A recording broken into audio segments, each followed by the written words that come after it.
Really good to see you both. Hello, and welcome to the Ultimate Fighting Chat podcast. All right, boys? How's it going? All right, yeah.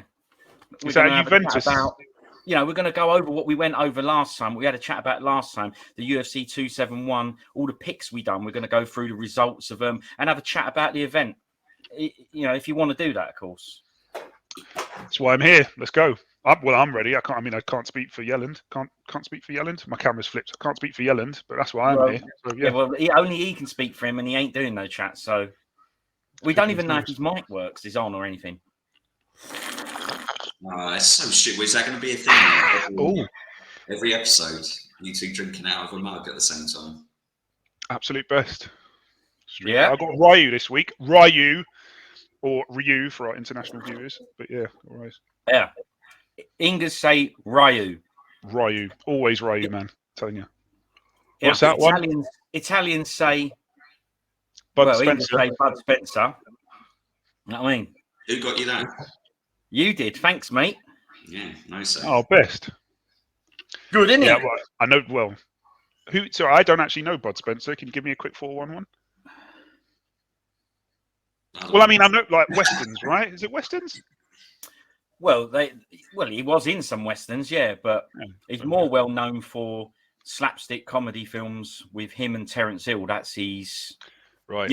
Laurent Hardy type things. It's like an Italian Laurent Hardy. If you want a quick explanation of it. I think the only reason I do know him is because of you. Actually, I think you've mentioned him to me in the past, and obviously you've shown me that mug. So yeah, Italians call him Carlo Pedasoli. Right. Pedasoli, however you pronounce it, but he changed his name to Bud Spencer because he likes Spencer Tracy and Bud beers. Don't forget to. Good, isn't it? Good reasons. I do like that. Yeah, it's good. Don't forget to tell him that his grandson was in the UFC. Carlo Pedasoli Jr. That's right. Yeah. Well done, Jan. Yeah, you're right. He was in. Was it Cage Warriors first that we saw, and then he was in UFC for a bit, but. Don't forget, Gavin watched it for about 4 years. Yeah, that's the line, anyway. I mean, you ain't watched it. Yeah, it's all right, man. It's out the bag. Everybody knows anyway. You know these Ronnies aren't real. But yeah, no, I hear that. This was actually a gift from someone I used to work with, a guy called Danny, in a previous job, and it was actually a Secret Santa. And it's the only time in my life that I've been given a Secret Santa gift that I actually liked. So I was very happy about that. Like, sort of take the wrapping off and go, what's this? And I was like, absolutely amazing, like a Street Fighter mug, and it's Ryu. Absolutely best. Thanks. That is a fantastic one. But I have to say, I know nobody watches this, and that's good, because any of those people that bought you Secret Santa gifts in the past, you've just said you never liked any of them, barring that one. Yeah, but I mean, I'm the type of guy I probably actually told them at the time. To be fair, so I'm all right with that. Then. Those Ronnies ain't going to hide enough. They ain't going to hide enough. So, well, I mean. What's in your cup? Don't tell me. Water. Well, if you're going to be like that, then you need to say it the way that we said it, which is mizu sniffer, which is Japanese for water. And I've got some mizu this week. Ain't that the stuff that's all strong? That's like fermented and all that. The mizu soup. Miso. Well, okay. Yeah. In that case, what have you got in your cup? Sui. That's water in Cantonese. Is it? Yes. And sui, I think, is also another way of saying water in Japanese. So again, another similar word for like two Asian countries that share a similar sounding word. This is the Asian language podcast. Right. Yeah. And when you said fermented, before we get on to, have you got any more chats to say? Well, when you said fermented, I think what you were thinking of was natto, which is a fermented bean, and it absolutely is. I mean, yeah, I've got to be respectful. I don't like it. I was thinking of miso soup. Okay. Do you not like the taste? Just yeah. Or is it the texture and consistency you don't like? Because it looks everything. It's a full package for me. I don't like the taste. I don't like the smell. I don't like the texture. It looks a bit manky, doesn't it? But I've never tried it. But I'm going to try it next time I go to Japan. I'm gonna have to close my eyes and put a clothes peg on my nose. But I'm going to try it. Why can't you try it here? I can, yeah. You can get natto over here, but yeah, you can get it here. But I'm, when in Rome, innit? I'm doing those methods. Yeah, but you won't be in Rome. You'll be in Japan. The saying isn't when the saying isn't when in Rome, eat some natto. Is it? Okay. Okay, well, did they say when in Rome because they invented loads of stuff? Is that why you think they, they're sort of Well, the didn't they full invent say, loads of stuff? the full saying is when in Rome, do as the Romans do, right? Yeah. So my assumption would be that whatever the Romans was doing was wicked, and someone was like, well, if you go to Rome, then do what they do because they're having it. Weren't That's my they throwing assumption. people into lions and stuff? Well, yeah, but they built loads of stuff as well, and they have all those like They've lavish done all the dinners sewage and systems and all that. yeah, didn't they? exactly. So when in Rome, do as the Romans do, build a sewage system. Incredible. Yeah. Thanks to them, I've just used the sewerage system. You know what I mean? Yeah, I wasn't sure if you were going to share that on the video. I wasn't sure if you wanted to keep that one Natural, personal. isn't it? If things have to be done, and they have to be done. We all do it. So, look, we apologise for everybody's been waiting with bated breath. Okay, right, bated breath. There's another one. Excuse me, data man. What's the meaning behind bated breath? It's probably got to do with fishing, maybe. Bait and the breath. When in Rome, I think I can't be bothered because the article's too long. But I think it was basically saying back in the day when Rome split in two, they didn't follow the exact same practices of the church in both territories. So they're basically saying when in Rome, do as the Romans do. So in one of the territories, they didn't fast on Saturdays, but in the other one, they did. So the saying was, well, when in Rome, do as the Romans do. So when you're in Rome, fast on the Saturday, and when you're not in Rome, don't fast on the Saturday. That kind of thing. You've lost him. Well, I mean, I found that. You want to try reading the article, bruv. Hang on, sorry. Okay. What about bated breath, please? You need to be a little bit more on this stuff. Yeah, but did you understand what I just said? Did you get it? I was asleep. I understood it, and I found it very beneficial. Thanks, Yellen. Well, I'll tell you what. Was it very interesting? What we'll do is we'll have a respectful chat later on, me and you, about the origins of sayings, and we'll leave him out of it because obviously he's crap.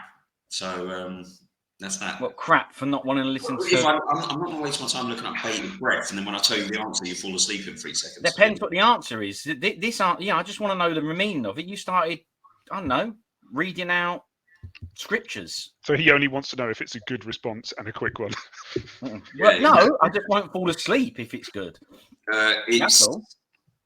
Its origin was Shakespeare. He might go fishing. The word baited is not, as you may presume, B-A-I-T. It's B-A-T-E, bait, in that way. And it's a word that has long disappeared from the English language. Oh, yeah, because he's brilliant, isn't he? You know what I mean? He's the well-respected English lyricist, and we don't use it anymore. I mean, where's the D on the end of it? Why does he say bait means baited? How does he spell baited then? If he's already used up his version for baited with a B-A-T-E. So, okay, Shakespeare, thanks for that. How do you spell bait? Oh, sorry. Question for you. It's a shortened version of abated, which means stopped or reduced. Well, it's not. It's a shortened version of abate. So the phrase refers to people holding their breath. So baited is shortened version of abated, and abated means to hold your breath or stop or reduce your breath. So what is it then? Not holding it. Say, I'm waiting here with bated breath. They're going in excitement. Yeah, it's brilliant. So yeah, there you go. And the thing is, right, it's long, like you say, it's long disappeared from the English language, yet it hasn't, because we still use it. We just didn't know the origin. So that article's wrong, because it ain't disappeared. We still use it. But you're right, we don't use it we only use it in that term, don't we? Yeah. Very interesting. Now that was good. Can I also say that you said like no one's watching it, but then you also said bated breath. But I can guarantee you, Tamir has been itching. He's been chomping at the bit to find out his pick. So I think there is something in that. Yeah, okay, but then he'll watch the picks bit. I mean, he's unlikely to watch this bit. Yeah, he might skip past this bit. Yeah. Now I've got a question for you. You roughly told me, I'm not 100% sure, but you've got a little bit of a story for me, Johnny Lightning, about results being ruined. Do you want to share that? Because I told you, save it. Now, we all have this issue. I don't have it as much. Yelland has this issue. I mean, Deftoner has this issue as well at times, right? Where he looks at a message, and I'm going to refer to him as, I don't know, he'll ever watch it. We won't mention who the bloke is anyway. Yeah, we'll do that, and then we can say what we want. Yeah. But not, yeah, exactly, right? Yeah. a lot of non-real mates or people, associates, if you like, they don't understand. So they send you messages saying, did you see the result for Adesanya and stuff like that? They don't even say that. They just say, weren't Adesanya brilliant, smashing his face in or stuff like that. So it happened to Yelland a bit. It don't happen to me much because I ain't got real or non-real mates. All my real mates know not to do it. Let's hit me with it. What was the story? Let's go. So yeah, and I mean, you are right. It's and I've been burned before, and I've learned the hard way. Where I wake up on a Sunday morning, there's a message just going, "Oh man, that knockout from Till last night was incredible." And you just think, "Oh, for flip's sake!" So you knew that. Messages in a while. Say again. I bet you ain't had that message in a while. But he ain't watched it in 4 years, remember? Oh, poor Till. Yeah, I haven't watched it for a while. Don't forget, Yelland. He's been out of the game for a while. He ain't watched it for about 4 years. So now you know when the last time Till got a knockout was. Now, guys, these Ingers, we could bump into him. Yeah, I like Till. Then he'll definitely get another knockout in the petrol garage. Just won't be official. I'm looking forward to that. But so, the truth is, you knew that. You now know that you're a broadcaster, right? You have a very important role. That's right. And you still got it ruined by someone. That's right. So, well, I mean, so you know this is going to happen. So hit me with a story, but I'm pretty disappointed. He didn't know that I'm a broadcaster. I mean, you know no one watched it, right? Well, got you. Yeah. So I mean, right. So there is some like I do need to sort of tee this up a little bit so that the viewers can understand. Because obviously, if I just go in, and the people aren't going to get all this. Like the first thing is that this guy isn't someone. Well, yeah, the viewers, the netizens, yeah, our fans, our followers, our disciples, our you know, the bad this. All right. Last very, video very arrogant. Mate, there was about 82 views on that last video. That's at least 4 people watching it, coming back again and again because it's 2 hours long and they have to watch it in 5 minutes. That's me. And yeah, I watched it as well. But so yeah, so like this, like first things first. This isn't someone that I see all the time. He's not like, oh, this is my best mate. This is just, it's like an acquaintance, right? And this is someone who I probably talk to maybe once a month, right, at best. And as I say, he has specifically, like, he has previously in the past ruined a result for me, and I've said to him, like, please don't do that. You know, like, always check with me first and make sure that I've watched the event first before you say anything. So that has been said. That's happened previously, and that has been said. And to the points that you guys just made just a minute ago, that was probably 4 years ago, though, right? Right.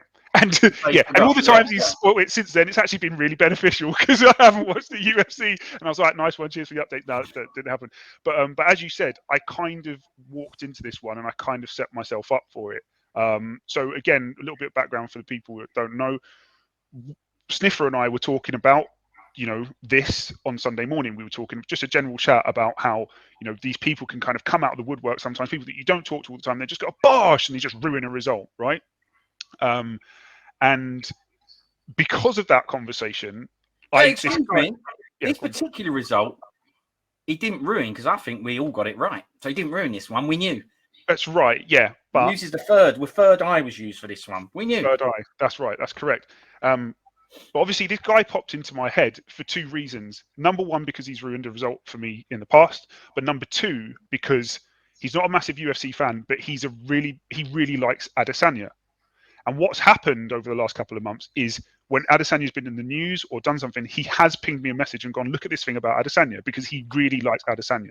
Okay. And he was really looking forward to the fight. Now, I'm not going to show the messages on here because that wouldn't be very nice. But I do want to read a message that he sent to me a week prior to the event, right? So he says, he's like, good morning, bro.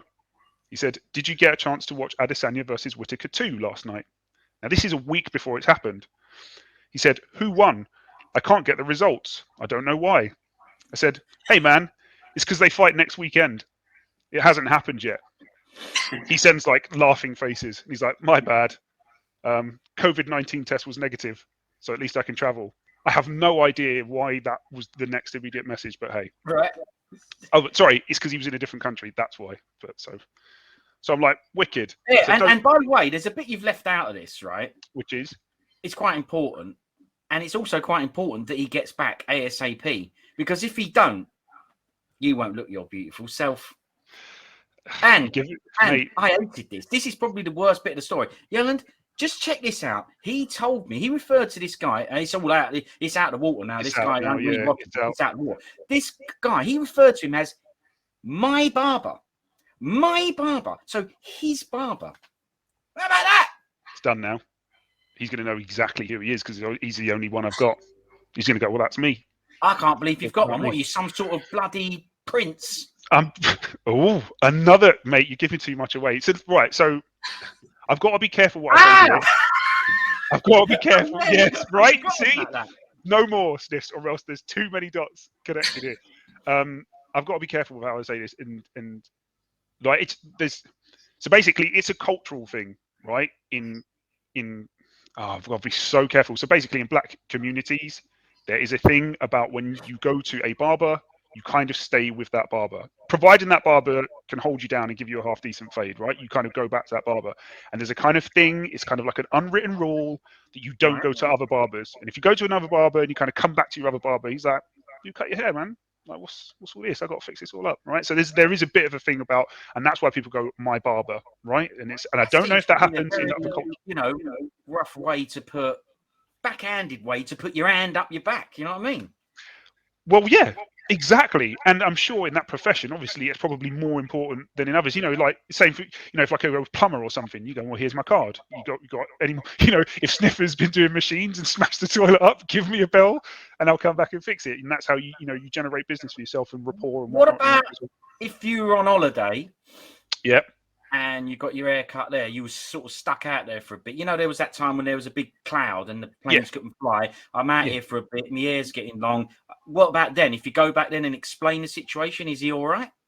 Yeah, and I mean, every barber's different. Some are more precious than others. Some, they might give you 9 lives or something. Do you know what I mean? And then you come back and go, well, I was on holiday, and so, all right, you got 8 lives left or whatever. It's I can't go into it now. We don't have enough time. There is, and I'm sure there are lots of people out there that know fully what I mean. Back me up in the comments, guys. Let me know if you go to a Caribbean or African or black barber or someone that can, do those kind of hairstyles. Put some comments in the chat and let me know if your barber is you viewers out there, all you people that are watching, put something in the comments. Yeah, prove it.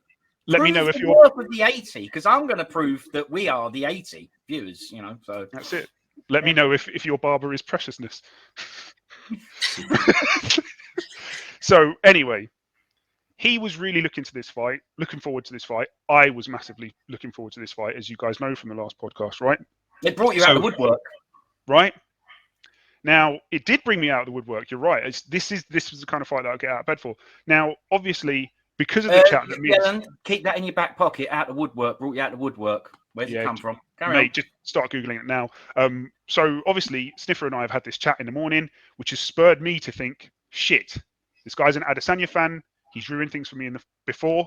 I should reach out to him. I should get ahead, and I should just let him know, like not to do it until I've seen the event, just in case he was planning, right?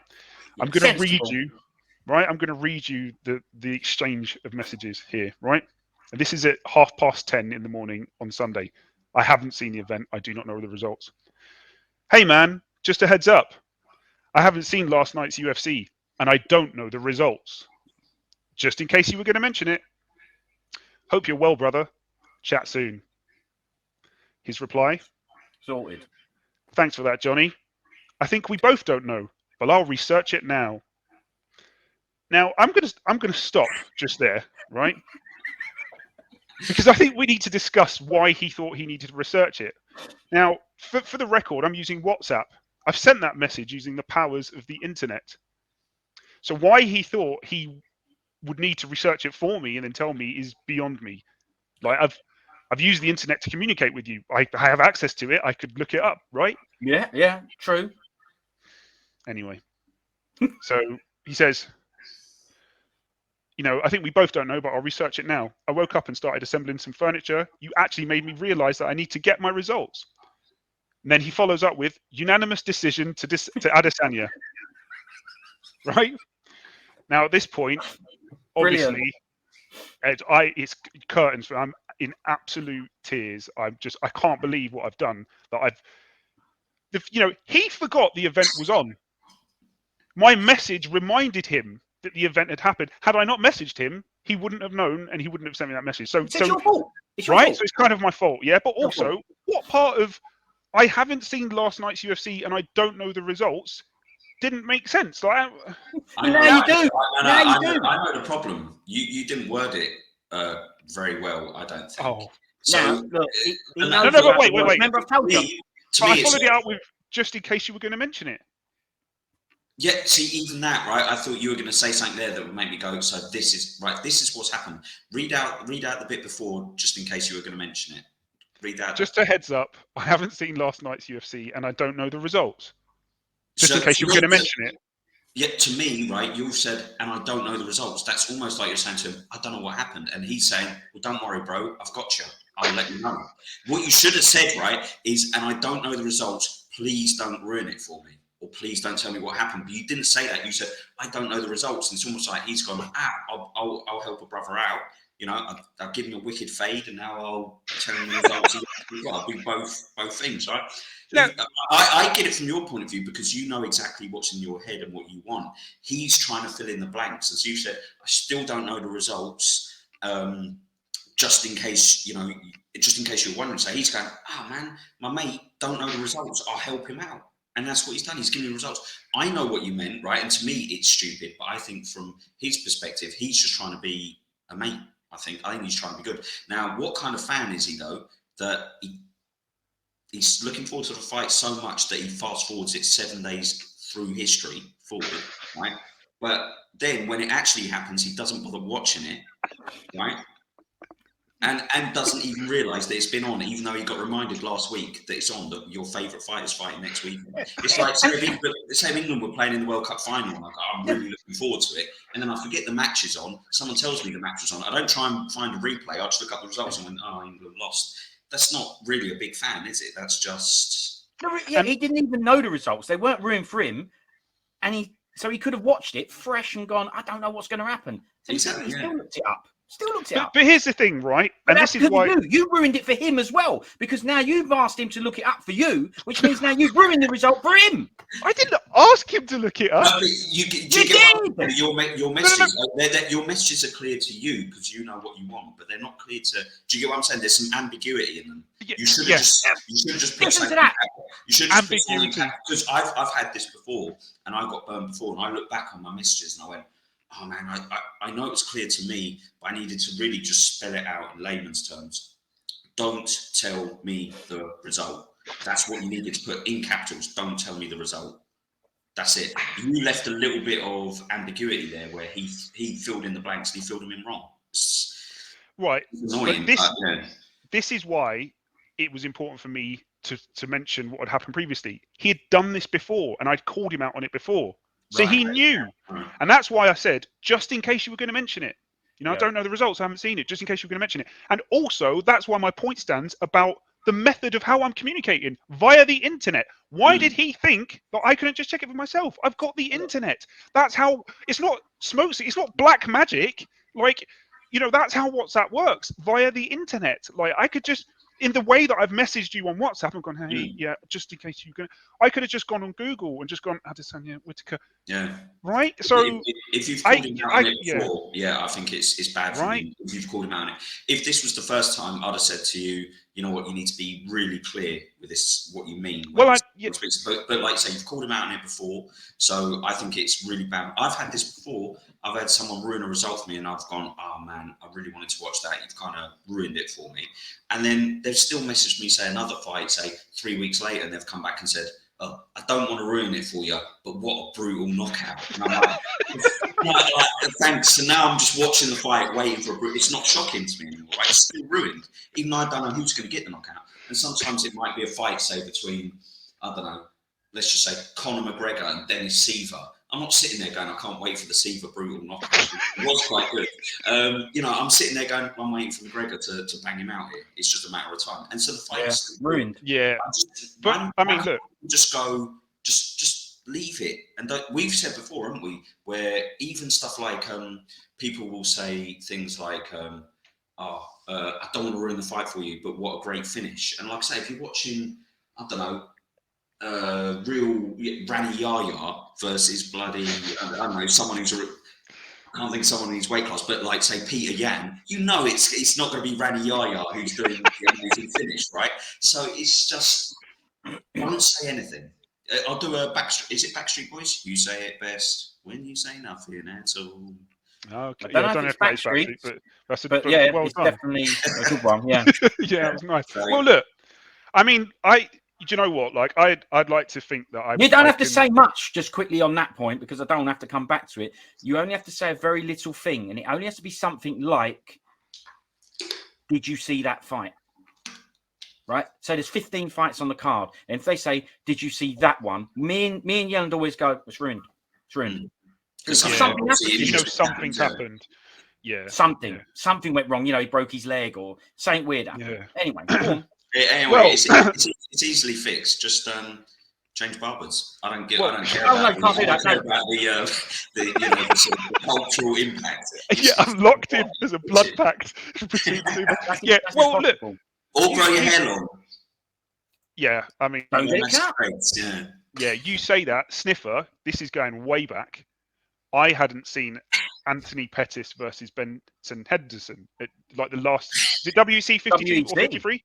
Oh, right. And you said, flipped camera. You said, like, absolutely amazing fight. And then you said, and I said, I've heard about a kick. And you went, yeah, absolutely amazing kick. But hang on. No, but wait. But even in that, you didn't give anything away that I didn't already know, right? You're still best. You were still best. It's weird, isn't it, the camera thing? You were still best about it. You didn't go, oh, yeah, he Matrix ninja ran around. And do you know what I mean? Well, I don't remember doing that.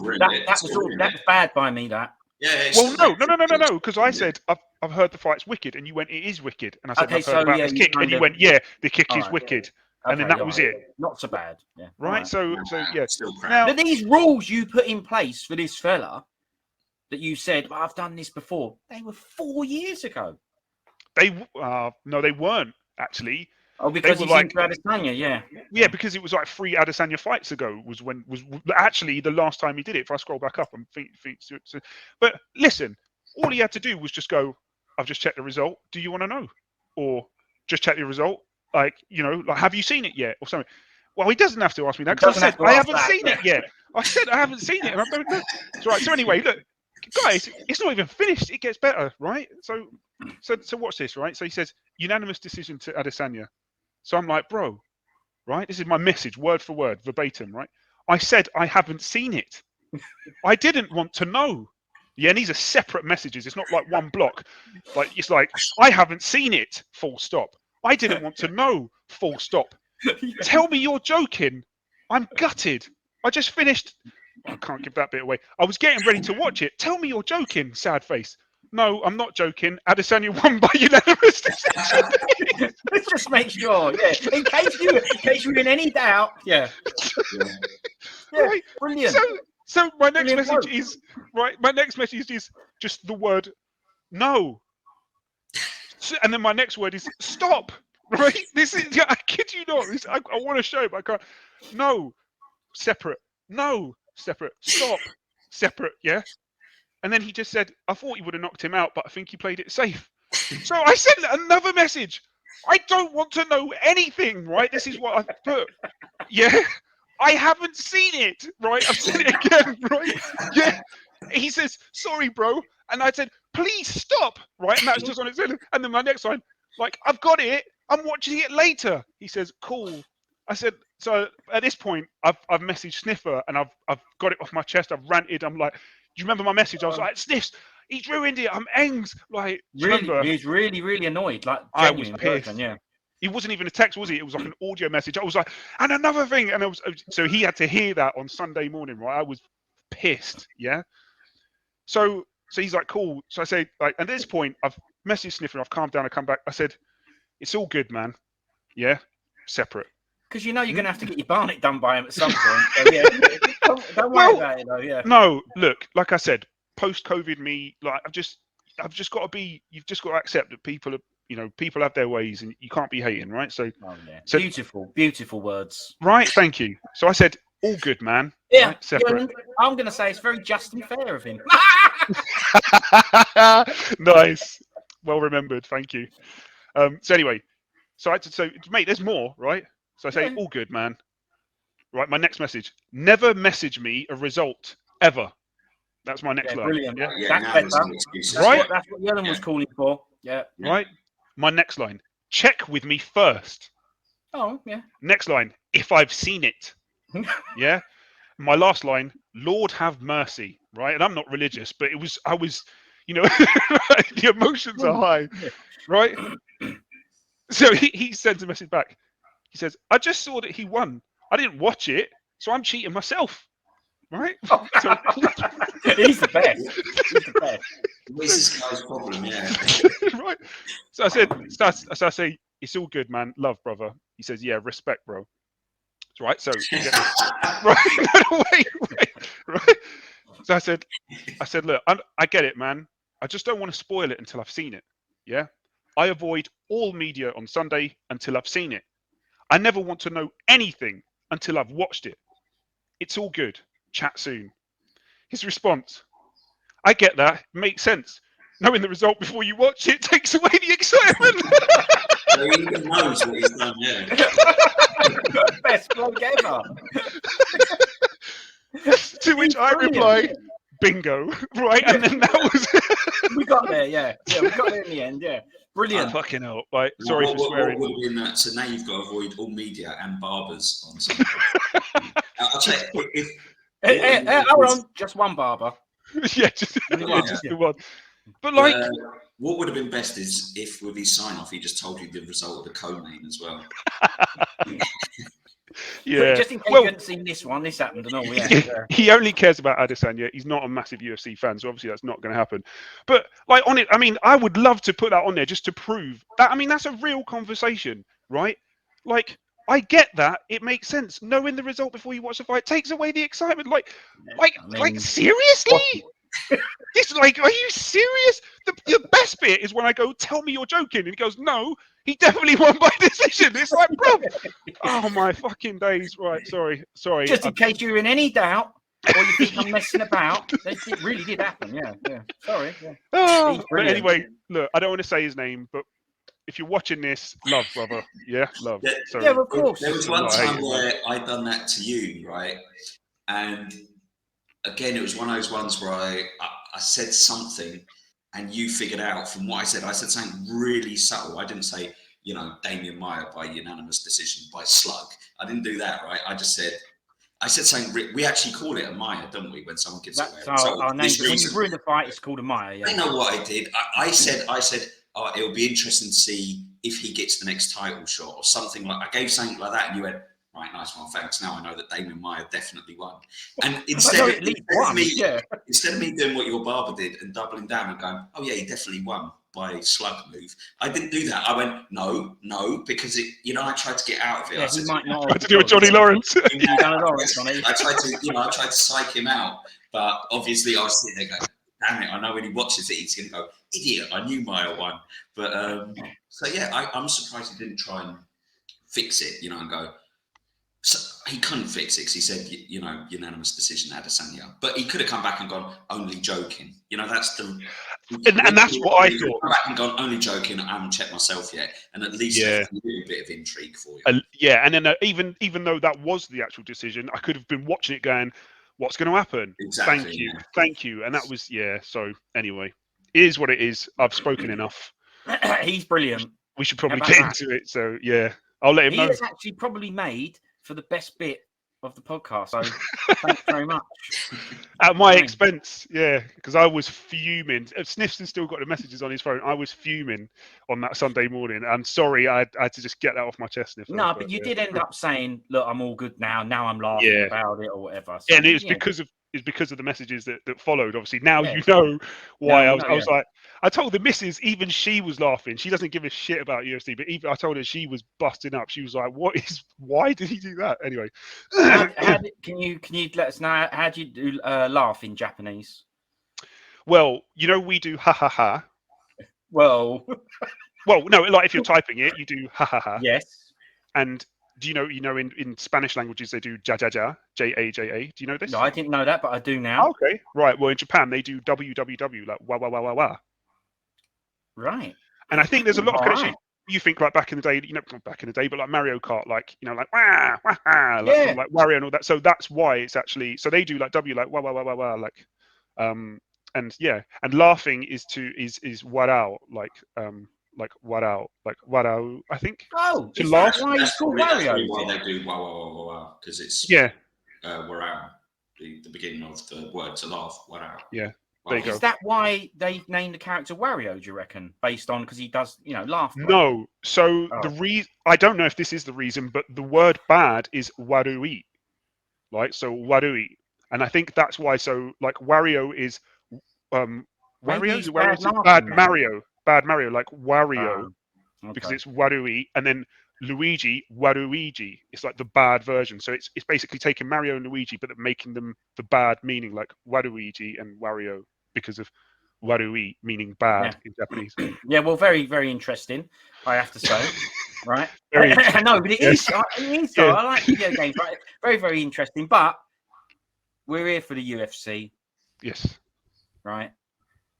I mean, I'd rather carry on doing normal chats. However, things will come from this. Before we go, this is UFC 271, right? Before we go into the actual event, I don't know how long we want to spend on it. We're obviously not going to put a time limit on it. But first off, I just want to mention Rogan being replaced by Bizzers.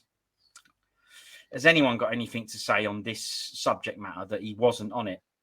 Now, So UFC came out with their statement and said there was a scheduling conflict. That came out from their PR department. So that's what they said. So Dana White then said after it, there was no conflict. If he wanted to work, he could have worked. So it's Rogan's choice. That's all I know. And then I saw Bisping on it. Has anyone got anything to say on this stuff? I'll jump in. First thing I'll say is, yeah, I saw that. Over the years, I'll admit that I don't know how much I trust what Dana White says anymore. I'll say that. But I felt like when he said that it probably was true, and that Rogan probably could have worked the card that night. I don't know Rogan. Obviously, I don't know why, but obviously with everything that's going on with him at the moment, I think that maybe he just thought that it wasn't appropriate for him to just be on TV and just going, yeah, everything's all good. So maybe he just thought, I'll step away and then just do it. And obviously, subsequently, Bisping obviously took his place, and Bisping has been absolutely blazed in the media for his coverage of the event, and people were like slamming him, saying that he's been biased and all this other kind of stuff. And I think of this particular one, this particular event, yeah, and particularly specifically the Whittaker Adesanya fight, and they would everyone's saying that he was very biased in favor of Adesanya, and wasn't recognizing the talents and the merits of Whittaker. And I think what's interesting is, like Bisping is, Bisping's Bisping, but what's clear, and he's going to get better, is that he does like when he's sharing a panel with two other people, he does struggle sometimes to like know when to stop talking or like to let somebody else talking or stuff. And there's a lot of clashes when you listen to them. We all do it, like, especially with lag and all that kind of stuff. And like, he's got someone talking in his ear and everything. But it's really interesting when you watch those events. John Anik will be saying something, and halfway through saying it, Bisping will just go, yeah, and then after he's like, oh, sorry. And so I do think that's interesting. I think that's probably why he's been getting a bad rap for his work that night, as well as people saying that he's been biased towards Adesanya. But maybe listening to what he said, because they wanted Rogan, maybe it's in support of Rogan. Exactly. And actually, I don't think he was biased in favor of Adesanya.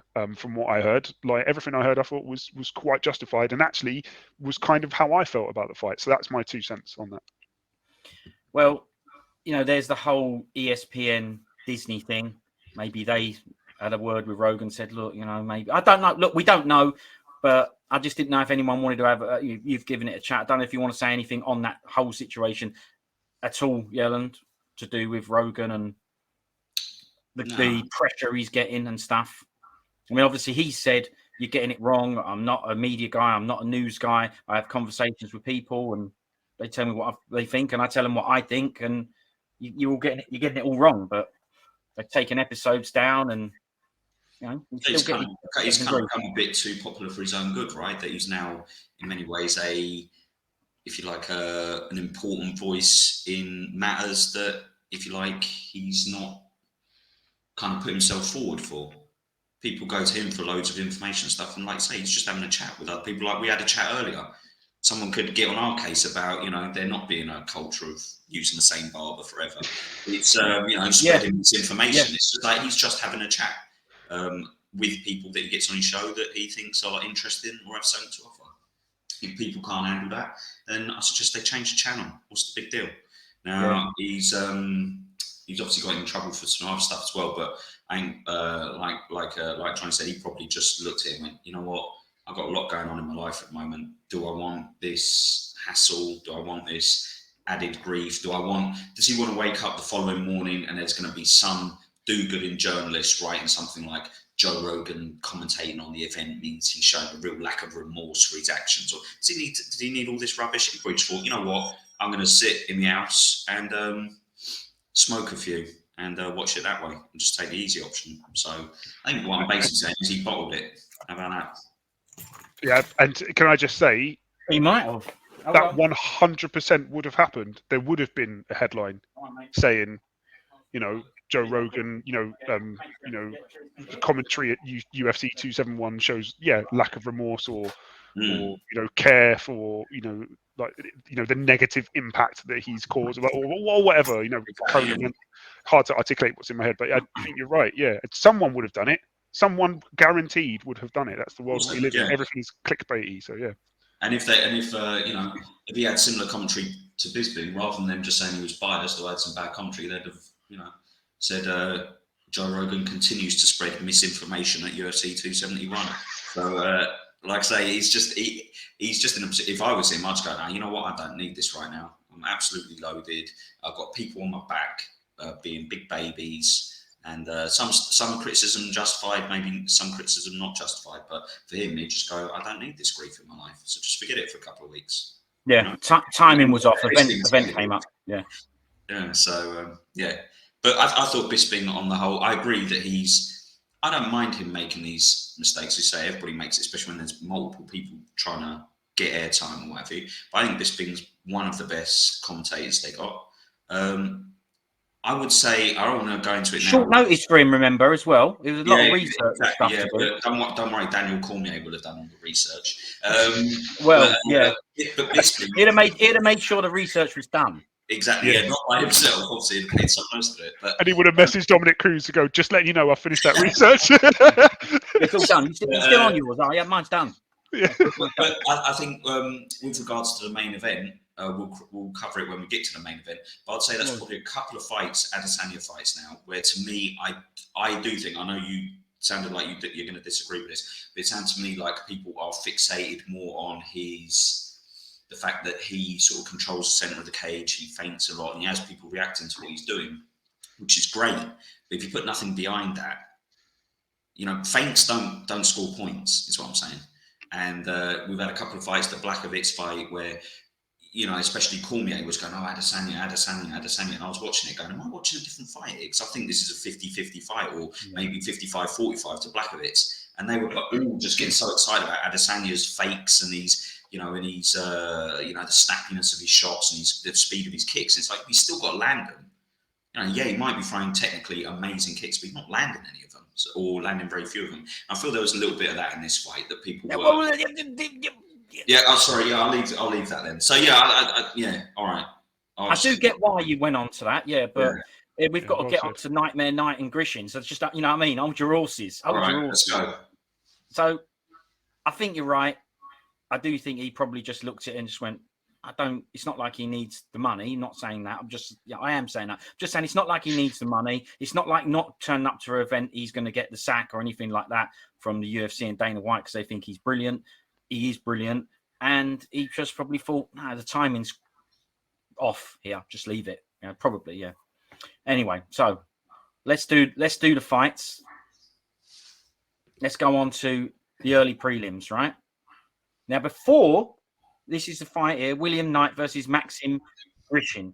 Now, before we say what we think of this fight, let's have a listen to the great Dean Thomas.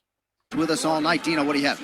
So Grishin doing a great job so far with the leg kicks, but I'd like to see him go a little bit lower because he's going to need to slow William Knight down. And going so high on that big old thigh is going to take a lot more kicks to slow him down. So if he goes lower, he'll do the job a little easier. Well, we know he's the best. You know what I mean? And I've spoken to Yelland about this on a few occasions. What do you think about what do we call that? Is he like the in-fight analyst bloke, Yelland? Is that kind of what his job is? Yeah. So Trevor Whitman is one of them. Ain't seen him for a bit. Maybe Dean Thomas has taken over. As I've not spoke to you about it before, Lightning, what are we saying on these little chime-ins? Yeah, I mean, I don't mind them. It's clear that the reason that they exist is because the sport is trying to be positioned alongside the other major US sports, right? MLB, NFL, and NHL. And that's what they do in those other sports. So that's why it is. My commentary, as always, is probably going to be a little bit like left field. And it's just simply, when I see Dean Thomas now, I'm just like flipping hell. Because I remember when he was fighting, and he didn't look anything the way he does. And I see that, and I just go, geez, I'm next. Do you know what I mean? So that's all I think when I see Dean Thomas, because I'm like, fuck, I'm going to, I've got to stop swearing. Jesus, sorry.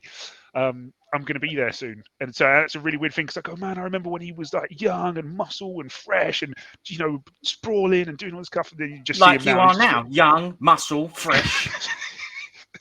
That's what I'm saying. Yeah, you remember when he was like you, young, muscle, and fresh. Yeah, so yeah, I've got no problem Fair with and just. Let's add another two on. There we go. Thank you. But no, I do. I like the little bit of extra kind of context that comes, and like when it comes to go a little bit lower, come over with the big five, like all that kind of stuff. It's like, hey, he knows what he's talking about, Right. and of course he does. So yeah. And Whitman, did you like it when it was Whitman?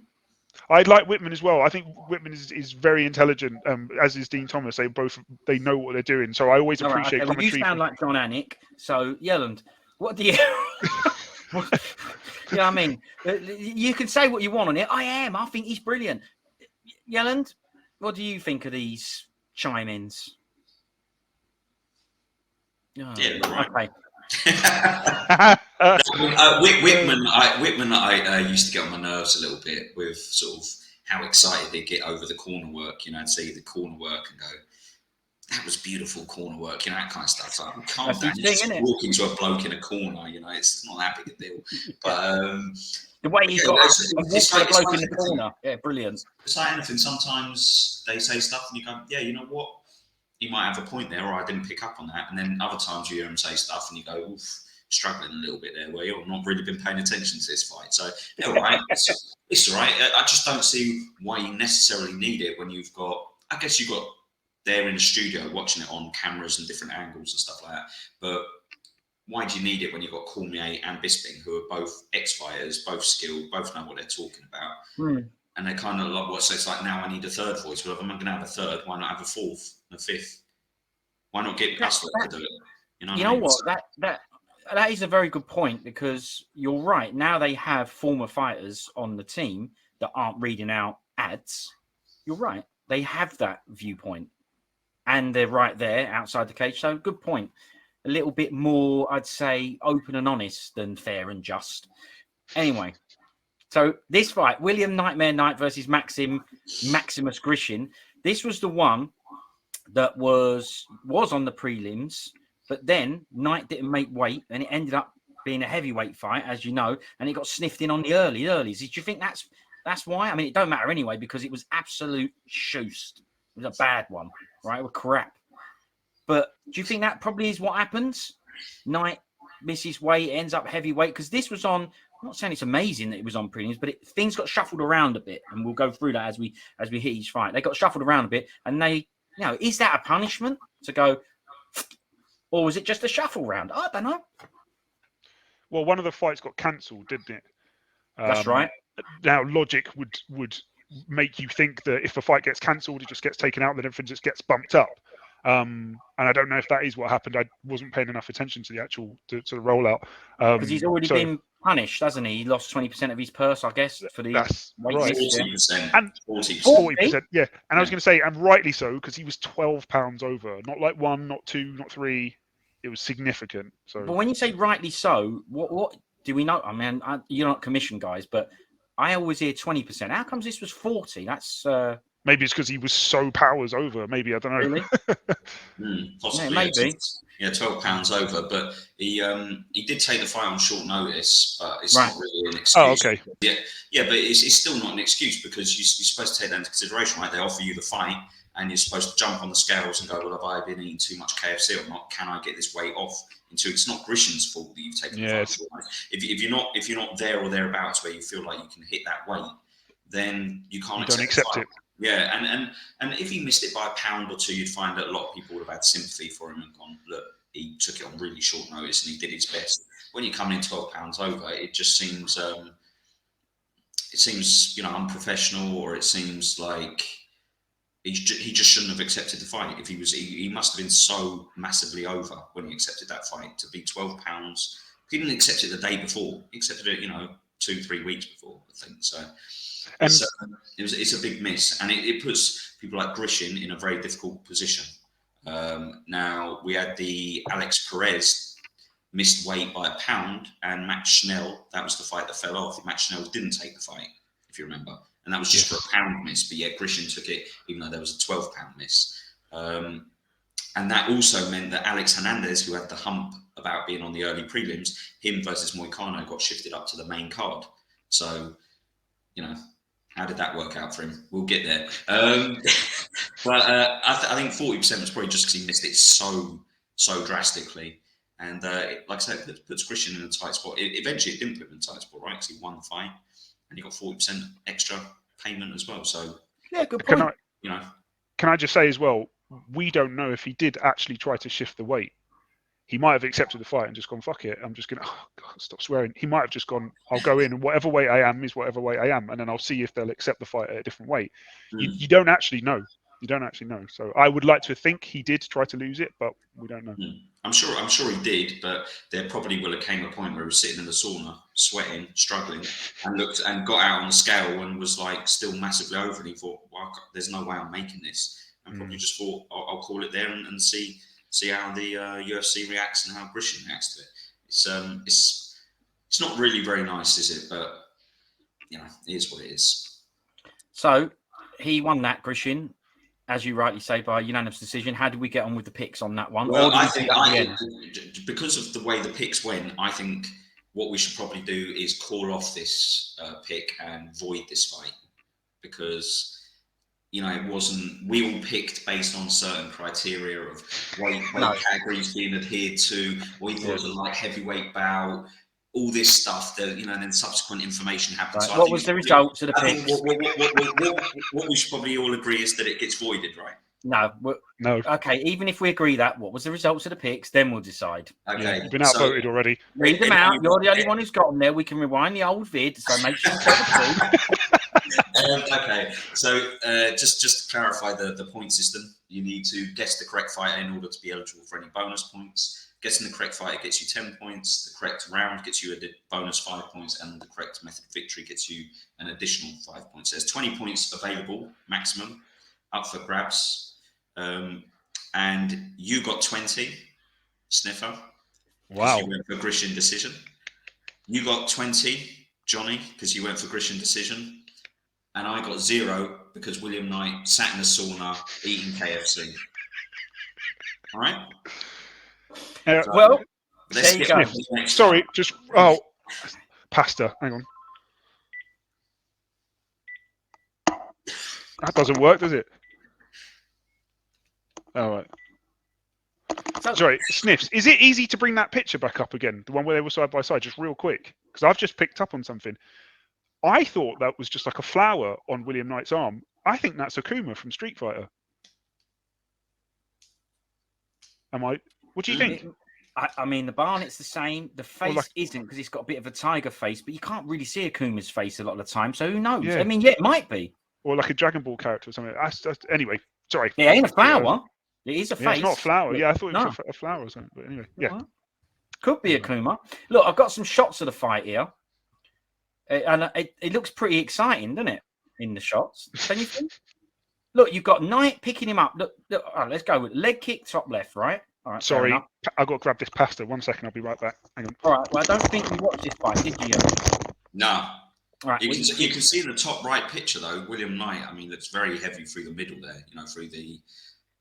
You can see sort of the muscle definition through the side there, but you can see he's obviously carrying a little bit of timber. That doesn't mean he's going to be bad, right? Because he's, Daniel Cormier, for example, didn't have a shredded physique, but yeah, he looks heavy there, doesn't he, through the middle?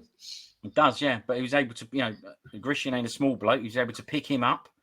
He booted him in the head there. Look, a back fist by Knight. Look, I've made it look good. It weren't. It was, it weren't very good. Let's put it that way. Yeah, so let's get on to the next one, then I suppose. I was going to say I got no more to say on that fight.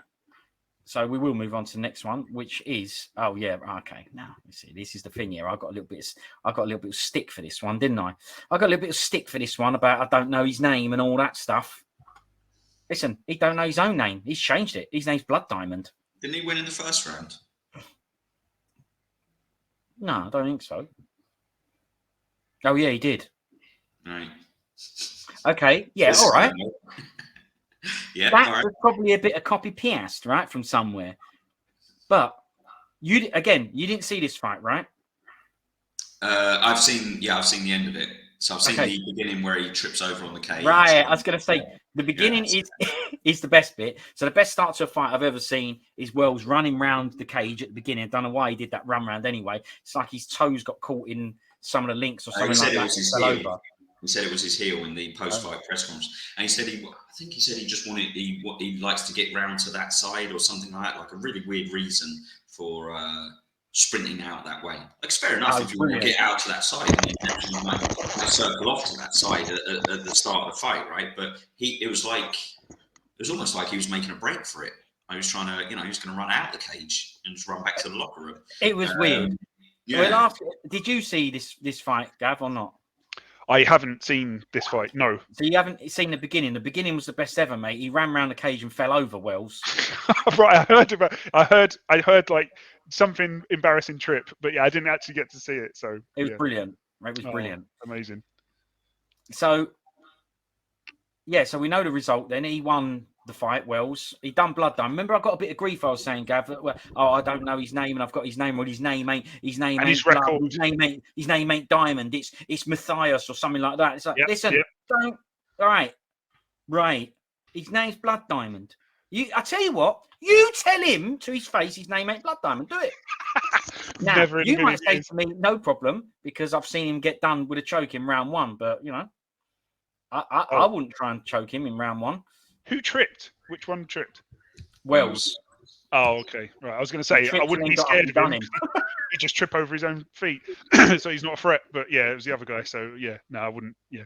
So yeah, I haven't seen this one. But what was the score? Did you guys read out the score while I was getting the pasta? Yeah, Wells won by a rear naked choke in round one. We haven't done scores yet. Right, okay. A few shots there of the fight because you ain't seen it. Cool. Well, thank you. I went for Blood Diamond, so I got 0. So I've had a cracking start to this fancy UFC. Johnny also got 0 because he went for Blood Diamond. Yeah. And Sniffer, you picked Jeremiah Wells in the first round, but you picked TKO, so you get 15 points. I can't understand why I went against the Blood Diamond. I'll probably go the reason because I didn't have a shot of him or something like that, but I can't remember now. Well, he was actually highly touted as well, wasn't he? I think his striking skills have been praised by people like Adesanya. I thought your barber would have told you that. but his striking skills have been praised by people like Adesanya. But maybe his rear naked choke defense wasn't praised by Adesanya. Maybe Wells is just powers. Yeah, maybe he is. He dealt with it, didn't he? He dealt with all that stuff. He just went, listen, I ain't taking any of this crap. See you later. And I flipping blaze the hell out of you. I liked it. I like look at the wind shout there. Look at him, Gav, shouting. He loved it. Yeah. In his post-fight presser, he did say that in the commentary they were saying that the choke didn't appear to be on, things like that. But he said he knew that he had his forearm on his artery, and he knew that it was on. And all right, you finished talking now. All right, well, Sorry, that was a sorry. That was a mistake because I clicked on the picture because I wanted to discuss that choke. But go on.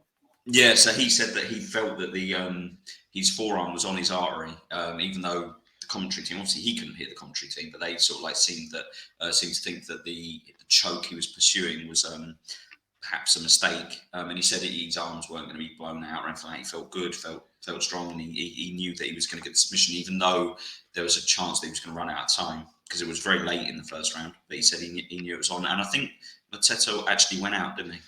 Yeah, you check the bottom middle picture, right? You'll see there he's got no hooks in, and that was one of the things they were talking about. He ain't got the hooks in, he ain't going to get it, and he still got it. Now, when he still got it, I mean, he still got it. Like you say, the guy, Blood Diamond, mate, he went asleep. So it was real. You can't tell me he never got it, but these hooks, as you can see, he got it there. Look, you can see the ref there. He's lifting up his hand. He's done.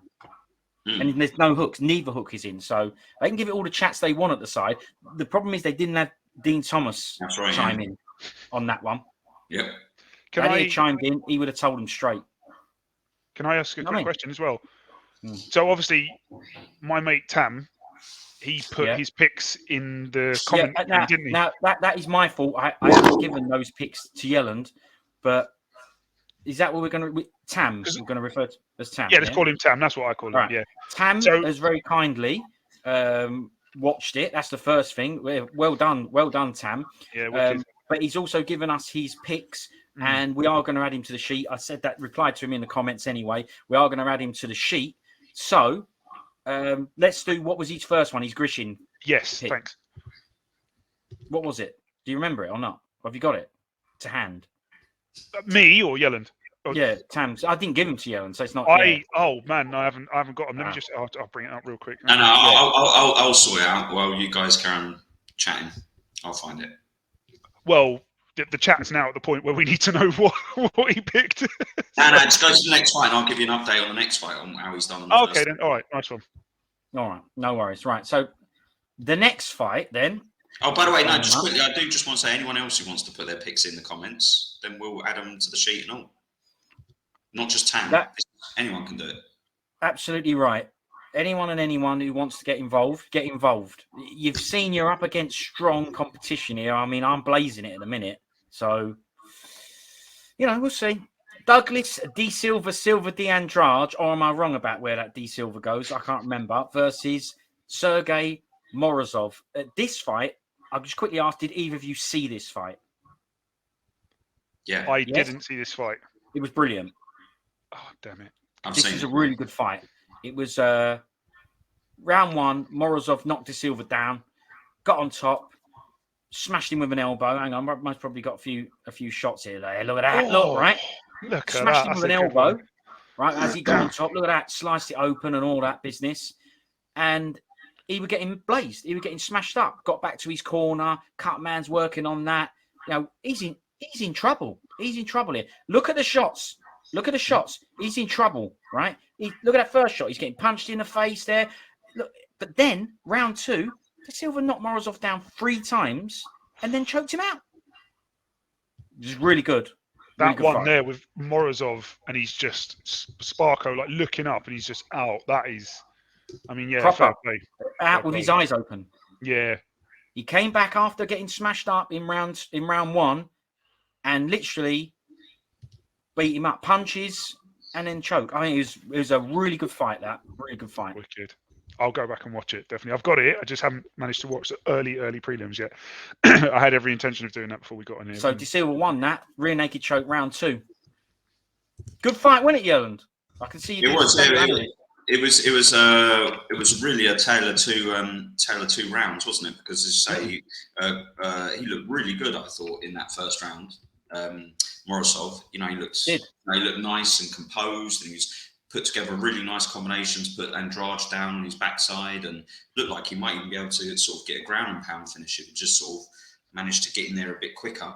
And to me, it looked like, well, this is just an accident waiting to happen. He's going to come out second round and probably finish the fight at some stage, either in round 2 or round 3. Then he got clipped. I think it was with the right hand, put him down, and 3 times he knocked him down. Yeah, he just never seemed to recover. He just seemed to, I don't know whether his energy was gone or that right hand done absolutely, severe damage, and he just couldn't handle it after that. And the Andrade Skeletor, he, yeah, you know what I mean? Excellent fight, really good. Back and forth, good MMA fight. How about that? Exciting. Yeah, and a bit of everything, didn't it? Yeah, and a little bit of everything, a little bit of grappling exchanges, had some some knockdowns, had a back and forward sort of affair. Yeah, it was a good fight. It was good. You missed out. You're meant to be watching them, but whatever. I'm so sorry. Results, please, Yellen. Do we know? I mean, okay, well, let's go with Tam because we've got a couple to catch up with him. Catch up on Tams, yeah. He actually went for a Wells TKO in round 1, so he got 20 points for that. Oh, no, he got 15 points for that because it was a submission, wasn't it? Yeah, right.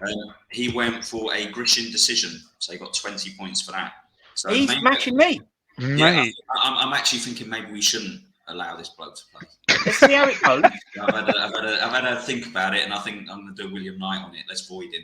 At the moment, he's drawing with me, and I'm sort of on your side here, where I'm thinking Tam might be out. He's not drawing with you anymore, though, bruv. He went for a Andrade decision, so he got 10 points for that. Okay, what did I do then? Sorry? Go on, now the rest of us. Right, that's better. It's not all about you. I went for the Andrade TKO round 2. So I got 15 points. So I finally close, mate. Yeah, nice. Got off the starting blocks. Johnny Lightning went for Morozov. What were you thinking? Honestly, pathetic. And really pathetic. Here, just goes to show you ain't in the game. You've been out of it for a bit. Yeah. What would you say is a bit of a mug for that pick? Would you? Well, I tell you what, I'm glad I didn't watch it because from what I've heard, I would have been so happy at the end of that first round going, I'm going to win, I'm going to win. And then it would have just gone, yeah. So, yeah, it's probably better I didn't watch that one. And, yeah, gutted that I didn't get that right. And, and looking at those pictures, I mean, we all are like MMA purists and old school, cage fighting fans. And like looking at those pictures, that looks like an absolute delight. So I'm really looking forward to go back and watching that. That gash, the punches, the knees, I mean, you don't get many fights like that these days. So yeah, very excited to go back and watch that one. Cheers. Yeah, and that was on the early prelims, so people give it all the chat they like. But that was a real good one. Yeah. By the way, you got nothing as well. You went for Morozov. Yeah, but hang on. No, yeah. Hang on. A minute. But I did better on the previous 2 fights, so I've built a lead. Yeah, you're in the lead, and with Tam, I think. No, Tam's in the lead. Anyway, we'll get to that. If he ends up too good, we'll just get rid. Don't worry about it. Yeah, I agree. Next fight. There you go. AJ Dobson versus Jacob Mamba Malkoun. Now, this fight. Again, I'm only leading these fights, each one of them, because I've seen them and you guys might not have, all right? So I'm just getting rid of them, really. It was the worst. It was boring. It was crap, right?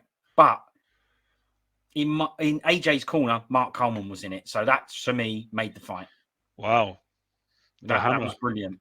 That was brilliant. But that was the only good thing about the fight. It was, well, you can see what it was. Now, what I will say is, no one mentioned this, but obviously I caught it. Look at the top middle shot. Where's that punch landing? That is properly back of the head. You can see the creases where the fist is indented it and everything. I was watching it at the time going, ooh, and then there was a replay and I went right in the back of the head. No one said a word, just left it. It weren't like he turned into it. He just got smashed in the back of the head. But it was one of those boring slug fights. Fair enough. This Jacob Malkoun he was really happy because I'm not sure, but it sounded to me like he might have lost a few fights or not been able to get a win. So he was over the moon. That was nice to see. But honestly, it was a poor fight. Winner Malkoun by unanimous shoe scat decision. Bad. Not enjoyable, but there you go. Well, should we fire through the points and then get on to the next one, or is anyone else? Yeah, man, let's go. I didn't see it. Have you seen this fight, Johnny? I haven't, but something's telling me that when we did the the picks video, I think I said that this fight was going to be boring. I don't know if it was this one. I'll have to go back and check it, but I think I did think this one was going to be boring. So if I get any points for predicting that it was going to be boring, no, I mean I don't know about that. That's you No, can't change the rules halfway through the game unless the night misses weight by 12 pounds. Then you but can. yeah, I've got no commentary. So yeah, let's roll on points. Let's go. Hang on. Whoa. Just check that fight summary out, because that tells you everything you need to know in a 15-minute fight. It tells you everything you need to know. Now, that's a good thing, right? That is proof why he won, why it was a clear shot-out win. But visually watching it, whatever. But there you go. There's the data behind it. Well, you got 20 points, so you went for a Malkoun decision. Based on that, 124 ground strikes. Well done, Malkoun. Well done, Jacob. Nice one, boy. Yeah. Come on, boy. Come on, boy. That's just what I wanted from you. Let's go. Well done. I'm sorry. I was just going to say I just did quick maths on that, and based on those, that says that he threw a ground strike every 3.5 seconds for the time that he was on the floor. I just want to let you know, I appreciate you jumping in on that, right? Because the data man didn't, right? But we do have a bloke for that position. He didn't do it, so I can't do it. I'm not capable. Don't do that. So thanks very much for jumping in there. But that's more of a dig at him for not jumping in there and doing those chats. But he's got other things on his plate at the minute. He's going through the score sheet. So thanks for the backup there. That's, all right. That's right. I was going to do that data afterwards, but I don't need to now. Later afterwards. Yeah, brilliant. Johnny also went for Malkoun decision. Well done, mate. Well done. I went for Dobson decision, so I'm good. And Tam is getting on my nerves. You know what, Tam? You want to play fantasy UFC? Go and play with your own mates. Stop jumping in on our game and effing it up. We got Malkoun decision as well. Hey, go on, Tam. It's not yay. Well, he's Right, so let's get on to the next one. You. Yeah, well done, Tam. Well done. Oh, well done, Tam. Well done. I'm going to ask this now. What time did he post this comment with these? 4 days ago. I can see it. Yeah, okay, but I said what? Yeah, not what No. day. What time? Yeah, right. He was about 3 hours before the event, I believe. No, that's nice and convenient. Yeah, of course it was. Yeah. Well, we'll see what the result comes out at the end, then we'll decide. Yeah, I think he might be disqualifying. I think. Can I just say, I do actually think seeing the stare down, he's actually that influenced my decision quite a lot actually when I see right. And we did our picks pre-stare down. He would have done his picks post stare down. So I do think he does have that advantage, that edge, right? Yeah. How many points are we taking off him for that? Nice, like it. Use your maths. Yeah, brilliant. I think we should reset him to 0 basically, because I mean it's effectively cheating. He's cheated. His whole entire pick list is just. Anyway. Right, we'll decide what we do. If he wins at the end, then we'll make a decision, right? Yeah. What we do about his advantage points. I like that. That's a good one. So, next fight, Mana Boy Martinez versus Ronnie the Heat Lawrence. Guys, I'm going to ask this quickly before I go off on it. Have you seen it? No. Well, I'm afraid to say this was another very good fight. It was. Look, Lawrence got in there. He knocked Martinez down loads, right? Kept smashing him down. Spent a lot of time on top. He was winning the fight easy. In the third, though, Martinez hit him with a spinning back fist, right? I mean, you got the shot there. Look, right? It knocked him down, and Lawrence got back up, and Martinez punched him again, knocked him down again. It was a really, really, really good fight. I also like the post-fight interview where he said he's had skiddy pants, so he didn't feel that great. He said he's had machines, he's had some. You know what I mean? I told you, Gav. It's natural stuff, right? But the most interesting part of that fight, right?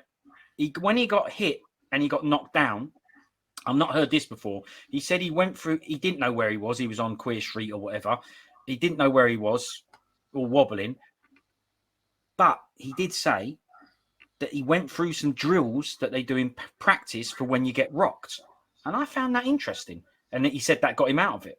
What these drills are, but brilliant, right? That there's such a thing as drills. If you get rocked, just do this or whatever. I liked that. A little bit of insight. You know what I mean? I do like that. Yeah. Right.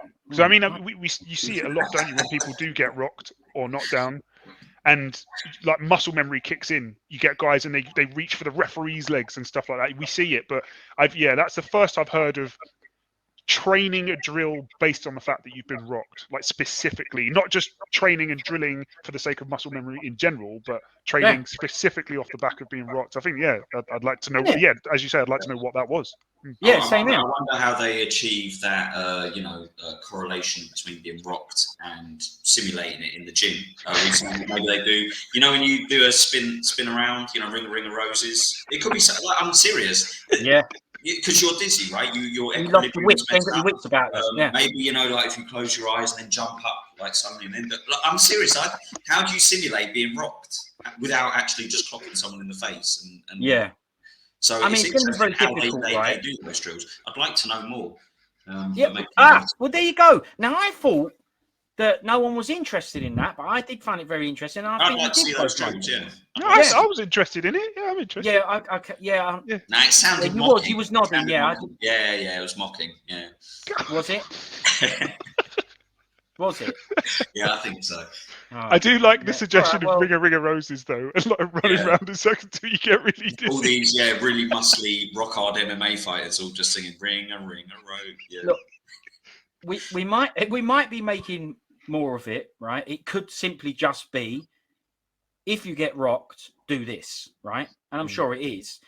But like you say, how do you know you're going to do that when you've been rocked? Because you don't know how bad. But it don't matter. He said he drew on those drills, didn't like that. And they worked for him because he was asked, how bad was you done? He said, I was done. But we do drills when you're rocked. That's a good little insight there. Good post-fight interview, right? We say that sometimes a post-fight interview is a very run-of-the-mill. They can be because the questions are all the same. The answers are often all the same because, understandably, they ask the same thing all the time. So but he had a very good, considering he was rocked, he had a good answer, So it was a good fight, though, that really, really good fight. Both of them are good. But, yeah, it was enjoyable. Great fight. So what are we saying? The result there, unanimous decision to Ronnie Lawrence. Sorry, Johnny Lawrence. Sniffer went for a decision in favour of Ronnie Lawrence. Oh, flips, eh? Johnny Lightning went for a decision for Manaboy Martinez. What an idiot. I see what you did there. And BOI. I went for a TKO in round 2 for Ronnie Lawrence, so I get a cheeky 10 points. Yeah. Not bad. And Tam, old Mystic Tam, he went for Lawrence by decision. Ain't he boring, this Tam bloke? Get rid of him. He ain't Mystic. There's something in this. It's not real. Yeah. We'll have a look at the timings on all this because I'm not accepting this crap. Otherwise, I'd be winning. Right. Exactly. So, right. Yeah. So that needs to be brought up there. Now, I do remember someone giving it all the chat. I think Ronnie Lawrence has spent too much time on his beard and his tan to win this fight. And I think Mana Martinez is a lot more of a simple guy and he's going to sort it out. All right. Yeah. Well. What do you think now? No comment. No comment. Yeah. All right. No comment. Yeah. Right. Prelims then. That's the earlies out of the way. This means I think we've all going to have seen these fights. Yep. So we're going to get some very interesting insight here into these fights. And the first one is Carlos, the Blackjack Ulberg versus Fabio Water Buffalo. Now, I know that came up, right? Cherant. Now, before I hear one of your amazing insights into this fight. Thank you. Let's listen to the great Dean Thomas. To go here in round 2 as we check in with Dean Thomas. Dean. I love what your guys' suggestions are for Fabio Cherant. The other thing he can do is he's got to keep his feet under him when he throws that left hand, and he can double up on the left hand and catch his target. But the fact that he's throwing one, he's getting a little overextended, and he's falling short on that. Yep, absolutely right, Dean. This is Soldier. Yep, absolutely right, Dean. Is his name Dean or is it Din? I mean, that's how it's spelled. It's Din, yeah, but yeah. Yeah, but don't they say Dean? They do, yeah. Yeah, anyway, look, you can see who won this because I've put it up on the screen. Ulberg won by a unanimous decision. But let's just go down the boxes. Yelland, thoughts and opinions on this fight, please? Well, I think I'm hoping the insight you're talking about is, I said when predicting this fight, doesn't Ulberg look amazing? He looks, incredible, what have you. And then they said in the first round, he used to be a model. And I went, almost done a fist pump in my room, in my living room. I was on my own.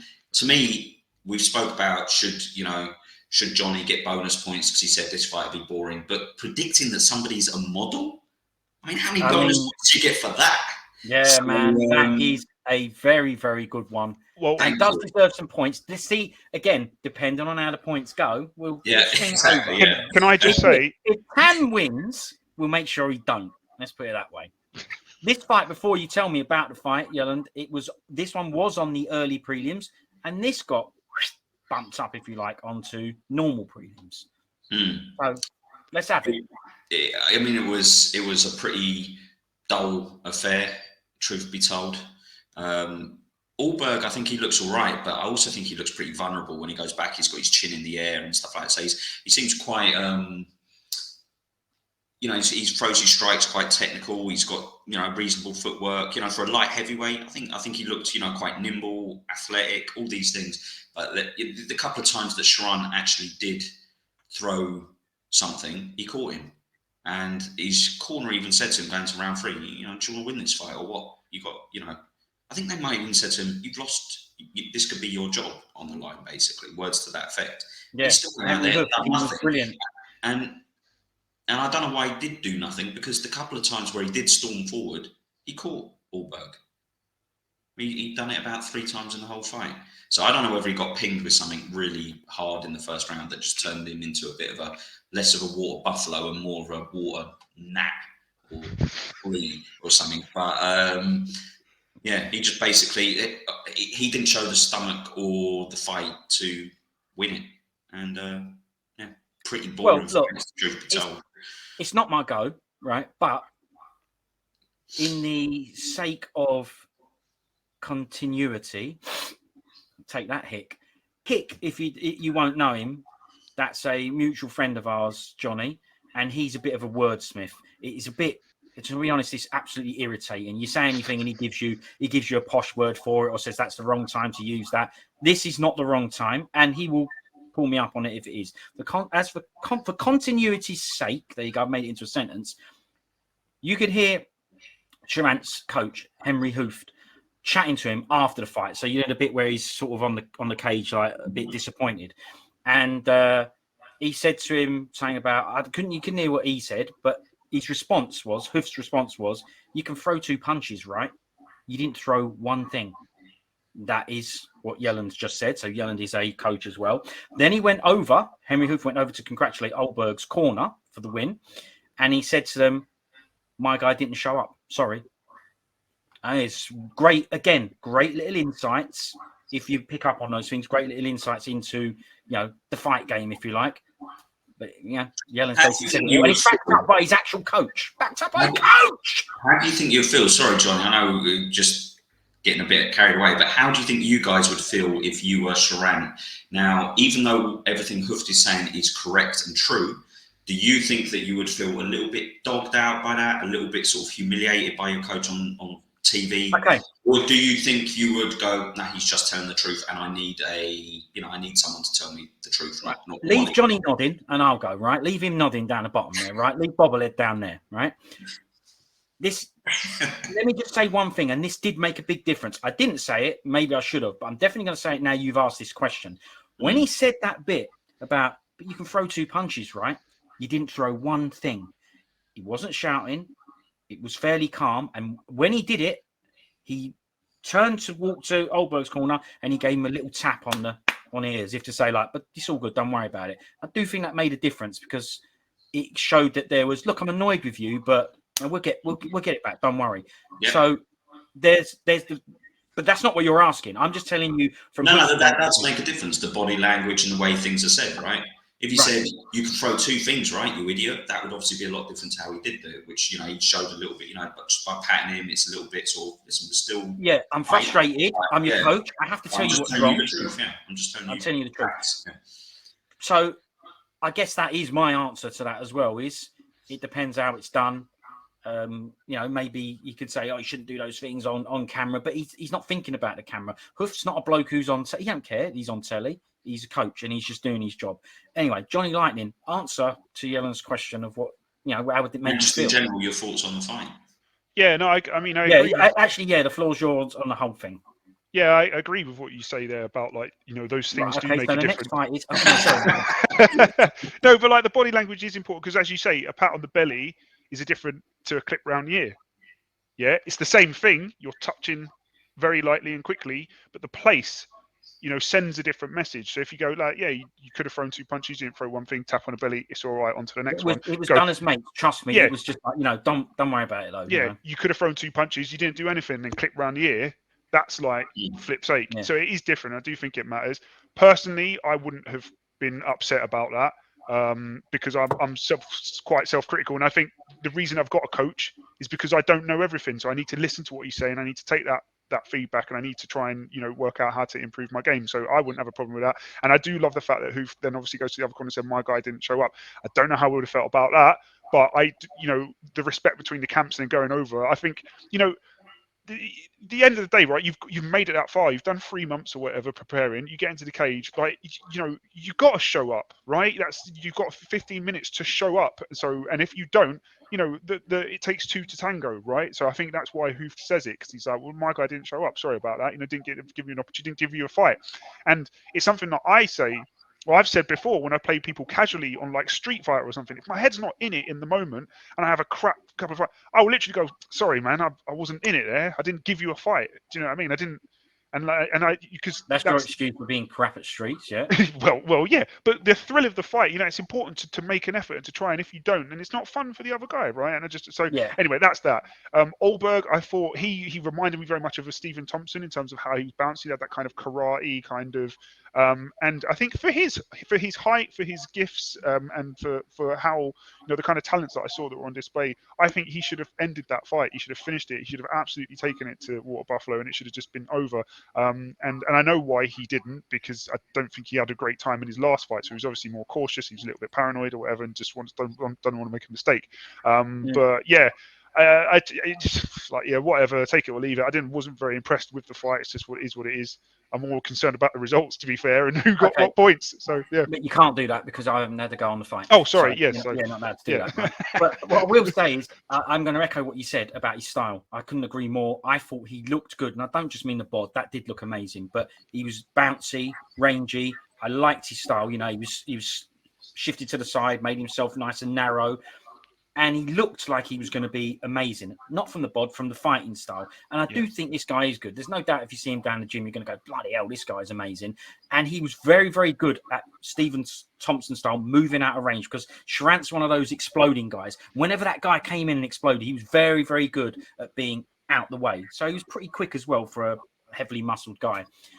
But I'm going to agree with you there, Lightning, that he could have finished that fight. He should have finished that fight. There was loads of times where Cherant's back was up against that cage, and I was like, "Well, do him then." And he was sort of like, so that was his. He had that moment quite a few times where he could have done him. I should have thought. Look, he might have gone in and got a hook to the face and got knocked out. Right. The point is, if you look at the body language of Cherant, he was kind of giving up, kind of getting a bit lethargic, putting his back against the cage. And that's the point when Ulberg could have done something about it, and he didn't. So it was an all right fight, but it was a bit disappointing. But good things come out of it, right? We've got the hoof chats. So it's always interesting stuff. Not always, but a lot of the times. So, points. I just want to say quickly, I did say that I thought the guy, Ulberg, looked agile, really good for light heavyweight, light on his feet, all these things. But I would say that, I know you're saying that he got out of range. He did get out of range when Water Buffalo did decide to come forward, but he also got clipped pretty much each and every time he got pushed back, and I think that's because, a little bit similar to Wonder Boy Thompson, he keeps his chin up high in the air. Right. When that's a real big no-no. If you get somebody who's got a little bit more gusto in him, and if that's even a word, than what Cherant showed, you know, he might get clipped on the way out there. I think he's chin's a little bit too high in the air and the hands are a bit too low, and he goes back in straight lines. He doesn't really angle off so much. So, okay, yeah, fair enough. Maybe that's a balance thing, you know, that, you know, going back and having your chin tucked is maybe it's a bit of a balance thing, you know. As you go back or something. Yeah, it's possible, isn't it? Probably a natural thing, but yeah, all right. But points wise, yeah, you went for Carlos Ulberg, but you went for a TKO round 1, so you got 10 points. Okay, well, look, you know, I'll take it. Johnny Lightning went for TKO round 2 for Ulberg, so he got 10 points. I went for a TKO listen, you round definitely 1 take it, mate. for Ulberg, so I got 10 points. And Tam went for Ulberg TKO round 1, so he only got 10 points. I only got 10. Yeah, what's up? Here, the actual broadcast catch up with you now, did it, Tam? Yeah. I mean, yeah, now we know the real version. It's sake. We'll see how you get on from now on, Tam. We'll see. We'll see from this point onwards, because now we've seen, right? That's not just you just making a mistake. Your cheating's now out the water. It's caught up with you. Now we'll see. Anyway, that's just my thoughts. Let's see. Let's see from the next results. The next one, he'll probably throw the odd one in there. No, look, I'm not cheating. Look, I got done there. Yeah, we'll see. We'll see. Next fight then. Oh yeah. Kyle the Matrix Phillips versus Marcelo Pitbull Rojo. I was trying to think, where does the H go? Yeah. Now look, I'm going to be asking you, Johnny Lightning, but before I do, let's make way for the great Dean Thomas. What do you have, Coach? And Kyler Phillips looks sensational.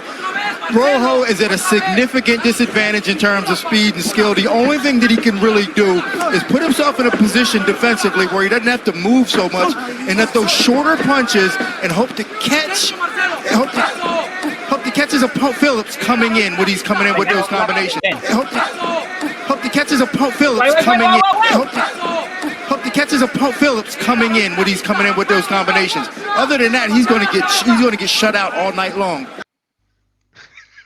Thank you very much, Mr. Thomas. He's kept going. It's just his brain. You go, oh, what's his name? He's a pro. Phillips. Phillips. It's understandable. He's on live telly. Yes. Very difficult, right? And so people in your ear. Come on. Let hit me with it. Let's have your thoughts on this, Johnny Lightning. Over to you. I've given you some lovely imagery to help you along the way as a little sprucey reminder. Well, what I will say is I'm very, very thankful for that top middle shot. And the reason why is because I've only really got 2 things to say about this fight, and that's number 1, his backflip was best because he did it and smashed his foot on the floor. Oh yeah, obviously. No injury in the face. He's done a Johnny Walker. He's got broken toe. Walker broken shoulder. He flipped back and went bosh, and then got up and was like, oh, but tried to sort of like walk it off. He did 2 punches on the ground after it, just say bang, broken toes, smash, He made it look amazing still. Yeah. He's like, I'm just going to stay here for a minute while I see if my leg is all right. I'll punch the floor in the meantime just to keep things rolling. And then the camera panned away, and then when the camera panned back, he was literally shaking his leg off, like going like, oh, and I felt sorry for him. So I thought, yeah, that's wicked. And then the other thing was his corner man.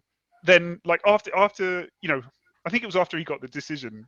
After you know, like his hands had been raised, his corner man came in and was like, hey, like as if to, you know, let's do our handshake thing.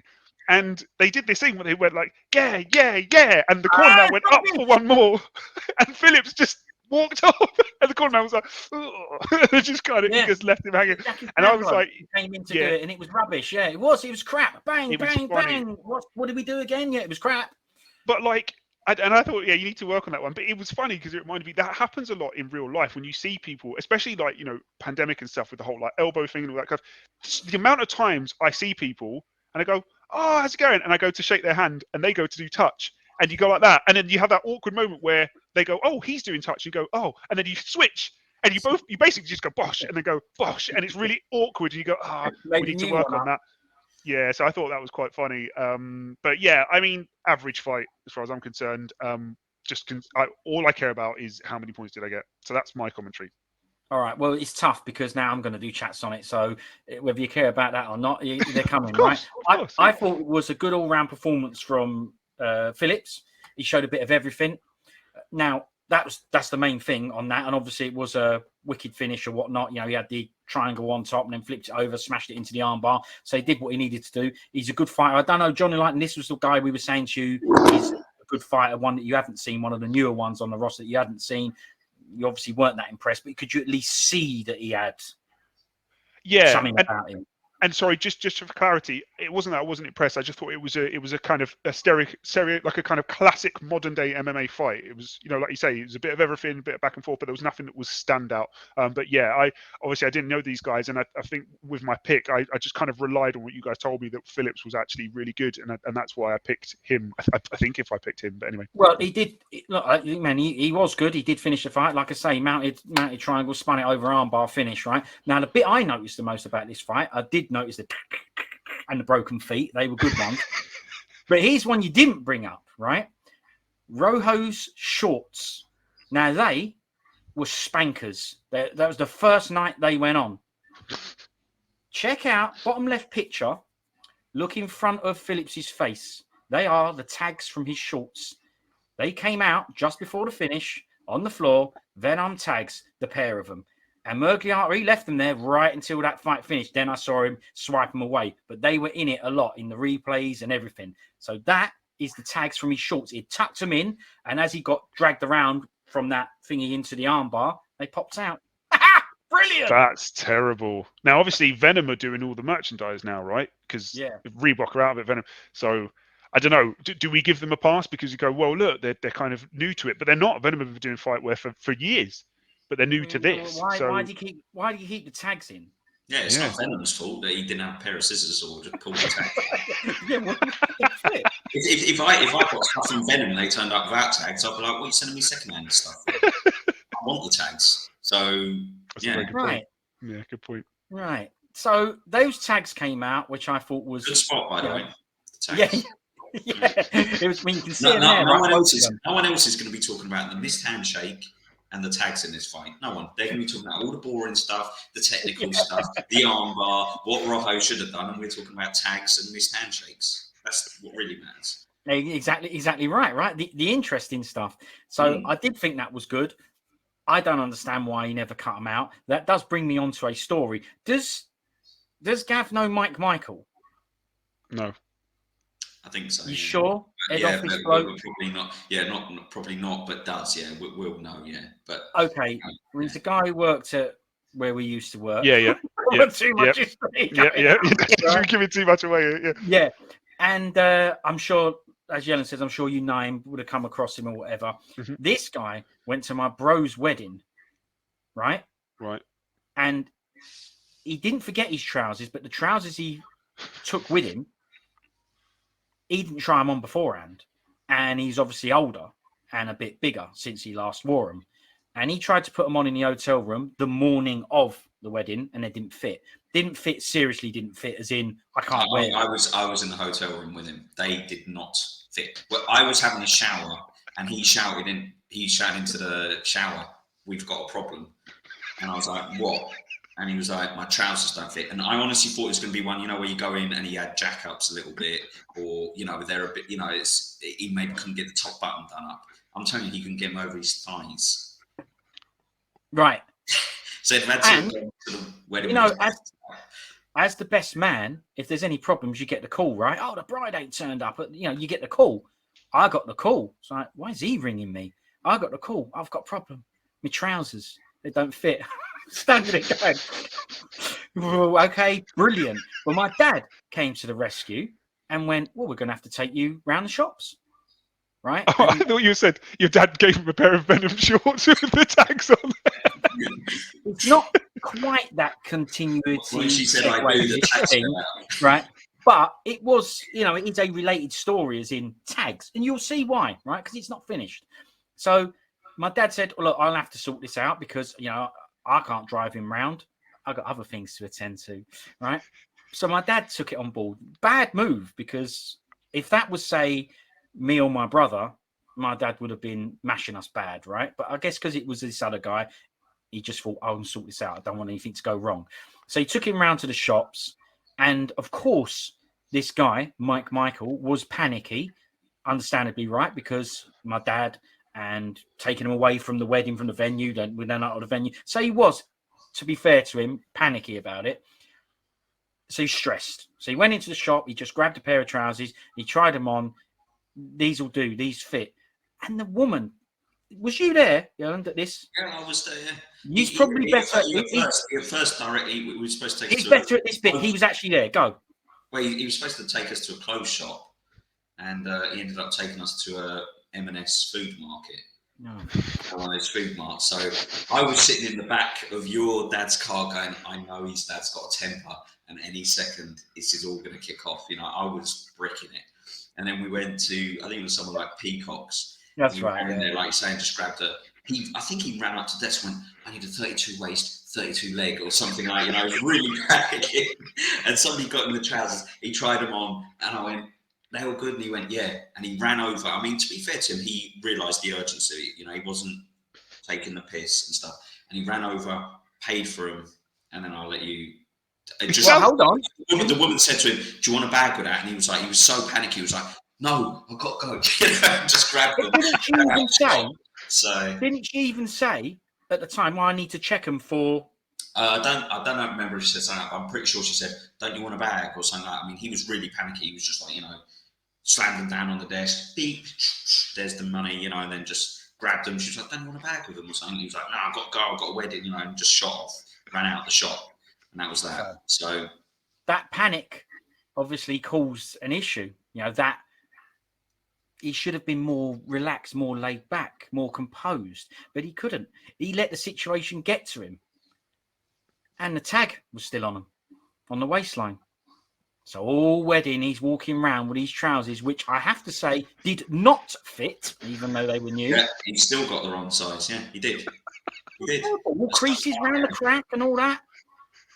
All hips hanging out of them.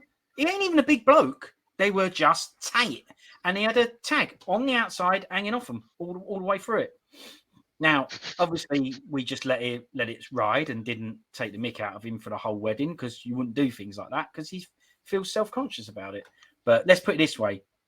He don't talk to me. I don't mean he's spoken. He didn't speak to me anymore that day, and I've never spoke to him since. Now, there's other reasons for that. Maybe me wrecking his homemade track on Halo, the one we built it and I broke it. I didn't know he couldn't do like a Control Z and undo it, but he couldn't, and I broke his track. So he didn't like me then. But I just didn't let up. No, I had things to do. I was the best man, but I didn't let up about this time. A couple of bits he's missing out of the story is that when he called to say the trousers don't fit, I think, like you say, the best man's supposed to go, "No worries, we'll get it sorted, we'll do this, that." He basically just laughed his head off. Right? So that's the first thing. And then you're probably thinking, why is he walking around with the tags on the trousers? Why didn't someone tell him? Why didn't he cut them off? It's because it was the security tag that you need the special metal disconnector to take them off. Yeah, so that's what I meant. I didn't make that clear. Little tag. He had one of those big round. It wasn't even black. It was like a big brown. Rock hard plastic thing. The one you have to put on that magnet. the magnetic detagger. Yeah. Sorry, I didn't make that clear. Yeah, that's what I meant. Tag and tag. Sorry, I thought you meant like a price tag. No. It was like a price tag. Yeah. It was you know those films where the American coppers walk around and they got their police badge hanging out the belt of their trousers. It was like one of those police badges hanging out his belt. The whole because he had to, because it was a wedding, he had to tuck in his shirt. You have to, right? You can't walk. Because you go just cover the tag by having your shirt untucked, but you can't. Because you're at a wedding, and everyone will go, "Look at that tramp, like his shirt hanging out." So you had to tuck the shirt in, which meant you could see his police badge on the side. It made him. Must have made him. You can't tuck it in. You can't tuck that tag in. It's rock hard plastic. When he sat down, it would have been digging into flipping it a lot. Yeah. He must have looked like he'd been let out of prison for the day or something, like just to get married. Yeah. See what I mean? So you don't blame me, right, for constantly bringing it up. It was constantly out on display. That's good. So anyway, that's the tag and tag link. But you're right there. I didn't specify that it was a security tag. That's just because I know the story in my head. I said he'd be better at it, but anyway. So what are the points on this one? Have we done these? Well, obviously, I'm obviously not allowed to chat about this fight, so fair enough. Okay, sorry. I forgot. Sorry. I am very interested in this because Johnny Lightning was a bit lethargic on it, right? Well, I thought Kyle Phillips looked really good. I thought Rojo was what I thought he was going to be, which is an aggressive guy who's going to push forward. He's not going to do it water buffalo. He did come forward. He did try and mix it up and make it into a bit of a dogfight, but Phillips was too slick for him. And Phillips is one of those guys who looks really nice and cool on the feet. You know, he's got some nice moves and stuff, but he's also got a black belt in jits, and he showed it off. And considering his last fight, I'd say he ran out of gas a little bit. It was good that he got a finish in the third round and showed he still had a gas tank. So, yeah, I thought Phillips is brilliant, and I thought this performance was good as well. So, points-wise... Nice one. Yeah, you see, the Mike Michael story took me off my trail of thought. You see what I mean? I was confused because I was all excited. Oh, I was going to get to see the Matrix. And you were like, yeah, whatever, crap. You know what I mean? What about his broken foot? Brilliant. Was better. But anyway, and the hand slap. But you see, I agree with Yelland. I think he's great. If that was the first time I saw him, I'd have been impressed. So yes, you know, right. I don't know what your problem is, Johnny, but you know what Sorry. I mean. John. Right. Let's go through it then. So you went for Kyler with a decision, sniffer. So you got 10 points. Johnny, you went for Kyler with a TKO in round 3. So you got 15 points. Yes, mate. I went for Kyler with a TKO in round 2. So I was a bit unlucky. Very unlucky. And listen, everybody, you're right. It did catch up with Tam because he went for a Rojo by decision. Oh, more evidence of the previous cheating. So there you go. Or perhaps just beginner's luck, like his early ones, he was just, and then it started to run out. I don't know. I'll ask him. Tam, tell us in the comments. What was it? Tell the truth. Have some. Yes. It's not difficult. Yeah. Just tell the truth. Yeah. Now, the moment we've all been waiting for. I've got to compose myself. You know, I'm going to say I'm very grateful for this moment because thankfully it's the last time we're going to see this person fight.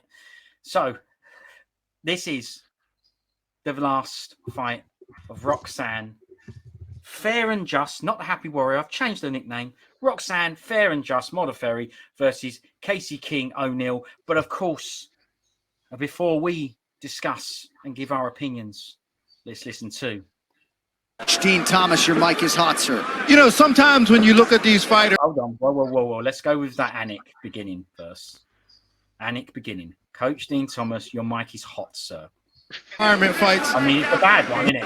Coach Dean Thomas, your mic is hot, sir. You know, sometimes when you look at these fighters in their retirement fights, winning sort of takes a backseat. The effort to win sort of takes a backseat for them as opposed to having a memorable fight. And I think that's what we're seeing here for Roxanne, because it would seem like it would be better for her to get this fight to the ground, but it looks like she just wants to be in a war and have a memorable fight, something that she can remember. But I think that's why we don't see her really trying to have a strategy to get this fight to the ground. Absolutely, Dean. That's a great point. Yeah, that's an interesting take. Yeah, you're right, Anik. That is an interesting take. But it didn't work out like that because it wasn't memorable. The only thing that's memorable about it is that I'm not going to have to watch it again. Crap.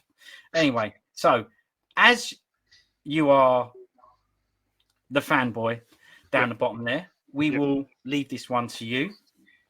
Let us know what you think of Roxanne Modders versus Casey King O'Neill. Well, I'm thankful that Dean Thomas said that. I didn't actually catch that when I was watching the fight, but I'm thankful he said that because I felt the exact same thing. This is why I do these things, right? That's why. Thank you. I thought the same thing. I was like, she could easily just put her on the floor. I mean, it would be a boring fight. It was a boring fight anyway, but she could have put her on the floor and won. And it was quite clear that she wanted to just try and stand and bang and just try and go out on her shield and have like a good last memorable fight. Now, unfortunately for me, this fight was like, you know, you see those memes when it goes, once you see it, you can't unsee it. I had one of those moments just before this fight started. You know when the camera does the little bit of footage in the back when they're warming up? They showed Modafferi and the camera panned past, and I legit thought it was Tim Westwood. And Tim Westwood? He's yes. the radio DJ bloke. Yeah, who's like 55, and he's obviously a white guy who has like cornrows and all that kind of stuff. Well, yeah, and it's like, a retirement fight, so yeah. And I was like, is that Tim? Wait, what? Modafferi? And then after that, obviously for the whole entire fight, I could just see Tim Westwood like in the cage, and that was difficult for me. But yeah, I don't think Casey for me. Well, I didn't think she was that good, like honestly. And Modafferi, like we said it before. Are they going to give her someone that is like give her a competitive advantage for her last fight so that she goes out on a win? She should have done it, right? And she didn't. I'm going to talk quickly about the Hey, Modder's hard to put away. How dare you? Clearly. And to be fair, like she caught her with a wicked right hand in like about halfway through the first round and busted up Casey's nose. And I was like, here we go. She's going to smell blood like a shark, in for the kill. And obviously that didn't happen. But yeah, I mean, anyway, like what I said about Modafferi on the previous video.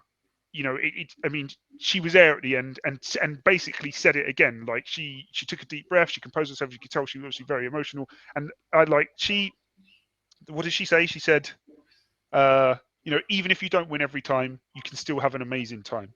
And it's been an amazing journey. And I thought that was a really, really nice message. The other thing that she said, nice to say after you've got a smashed in face and lost. But yeah, all right. Well, yeah. No, it's understandable. And obviously, her win seems like she had that one, ready to go. Just in case she lost. And that's why I say she took a deep breath, she composed herself, and she was like, "I've got these lines in my head. I just need to get them out," kind of thing. And there was a bit that I thought was really funny, which is like, like Cormier's got his arm around her shoulder, and he's like, like talking to me, and she said, like, "Thanks for my amazing." Yeah, down the bottom right there. Yeah, there we go. Well, the wrong fighter, but yeah, when he had his arm around the shoulder. Yeah, when he was talking to Modafferi and his arm around his shoulder, and he said, his like, arm around a shoulder. It was like on her neck. He looks like he's about to like grab it like a puppet. But yeah, and she said like, thanks to my amazing coach. Anyway, go on. Yeah. She said like, thanks to my amazing coach John Wood as he helped me revamp my career. And when she said that, Cormier went like as if to go, like, did you really revamp your career? Because you kind of lost more fights than you've won, which I thought was a bit harsh. But probably but yeah, not going to get any new members, John Wood. Not after that. And there was one thing. There's one thing that I'm 50-50 on in this fight. I mean, like Casey for me, 3 minutes into the first round, looked like she had done 15 minutes already. I was like, she looked absolutely finished 3 minutes into the first round, and that's against Modafferi. I mean, that's really saying something, right? But I'm 50-50 on this. Throughout the fight, she was doing those war cries, wasn't she? Ah! Ah! Like that. And that was almost identical. Thanks. I'm so glad that you had that set up. So, and like, I'm a huge fan of people that do war cries. I like it. I like the energy. I like the intent. It. Okay, you like it. All right. Yeah. Okay, yeah, no worries. What I was going to say was, yeah, no problem. No, I didn't say I like it. I said I like war cries. Okay, sorry, carry on. Yeah. But I hated it when she did it. Oh. I absolutely hated it. And every time she did it, I was like, shut up. And I'll tell you why. If you're going to do war cries, you've got to back it. You've got to go like, and then go like, and then get in there and try and smash your opponent up. And she wasn't doing that. She was just going, like some puppet from Jurassic Park or something. Like, I was not. Just like that, right? Yeah. And it was really, really winding me up. It really was. So there's my commentary on that fight, and obviously a very emotional end, which we'll probably get to in a minute. But I'll hand over. I'm sure we will. Yeah, well, I'm sure we will. Yelland, let's have it. Well, I think it's all been covered, isn't it? I think it I was. don't think it has. I don't think it has. Oh man. Yeah, I mean, I hated the fight. Yes. There's no surprise there. Yeah, I mean, walking. Yeah, I mean, who's teaching Modafferi this? Walk forward and keep pumping your arm out 2/3 extension, stopping. It's almost like she doesn't want to punch the person in the face. Like she's too nice to actually punch him in the face. But you know what? She doesn't need to worry about that, because with her punch power, she can punch him in the face and it still won't hurt him. So just extend your arm fully, and whatever. It was a boring fight. I honestly thought Casey, for someone, I agree that I think Modafferi could have won the fight if she pursued the takedown more relentlessly. She probably could have got her back and got a points decision or maybe even a submission. So this sort of, she wants to stand and bang and give the fans an exciting send off, but she didn't. That's the thing. She didn't. She's not a stand up fighter, and all she did was give the fans a not very good send off. I'm being polite there. So I didn't like the fight. I thought if Casey O'Neill is really a top prospect, she needs to be performing much better against people like Modafferi in that fight. She didn't look very good, like you say. She was the one who ended up with a busted up face, who looked out of breath and all that. And yes, she definitely deserved the win. The scorecards were really funky. I have no idea how someone gave the fight to Modafferi. They even show with the stats at the end of the fight, like Casey O'Neill was landing like at least double the punches that Modafferi did. There you go. How on earth can you give that fight to Modafferi? If those rounds she maybe decked Casey O'Neill in round 1 and decked her in round 2, but then landed a lot less strikes subsequently, you could make an argument and go the most damaging strikes were from Modafferi, so she deserved to nick a couple of rounds. Honestly, she just got a spam punched in for 15 minutes. It was a spam as well. Yeah, it's just like a bit of tender meat at the end. So I didn't particularly enjoy the fight. She may have nice words, nice sentiment, nice personality, all those things. I don't doubt that, and she's certainly, if you like her, a torch carrier for pass on the torch. Yeah, and she's made a been there from the start with women's MMA, great, but blimey, it was our watch.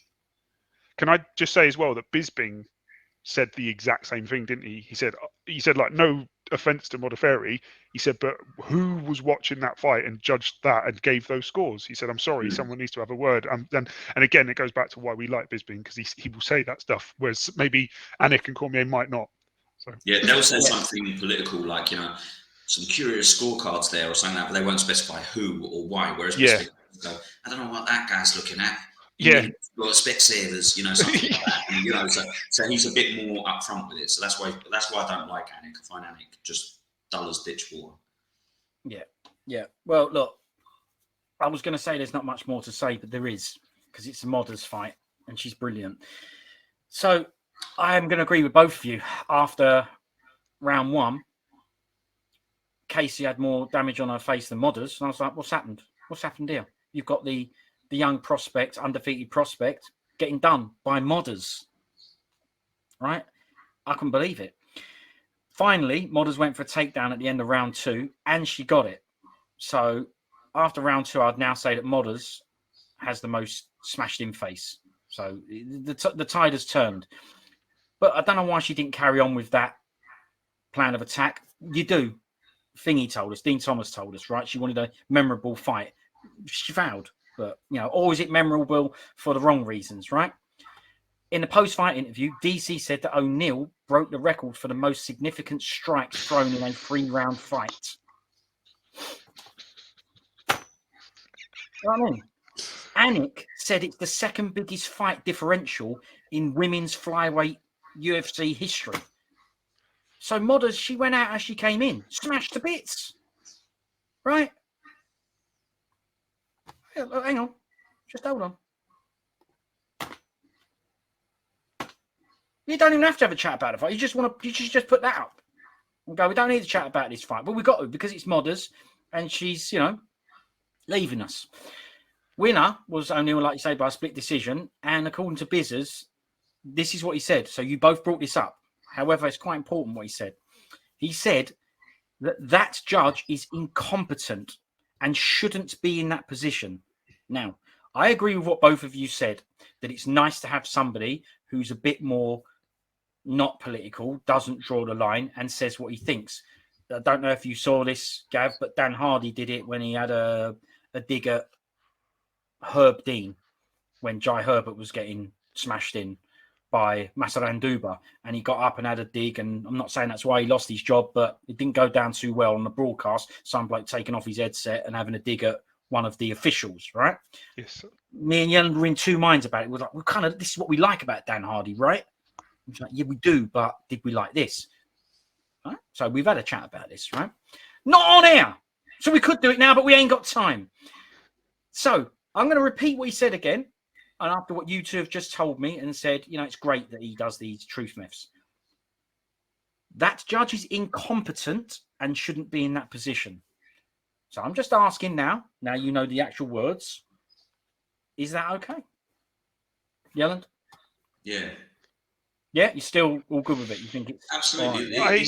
This isn't. Sometimes you get fights, and we'll get it on the main event, right, where people can have differing opinions on who nicked around. What do you give more value to, a clean jab or a takedown that only secures ground control for say 2 seconds? What is more valuable? And those things are open to interpretation. That's why you get scorecards with different scores, right?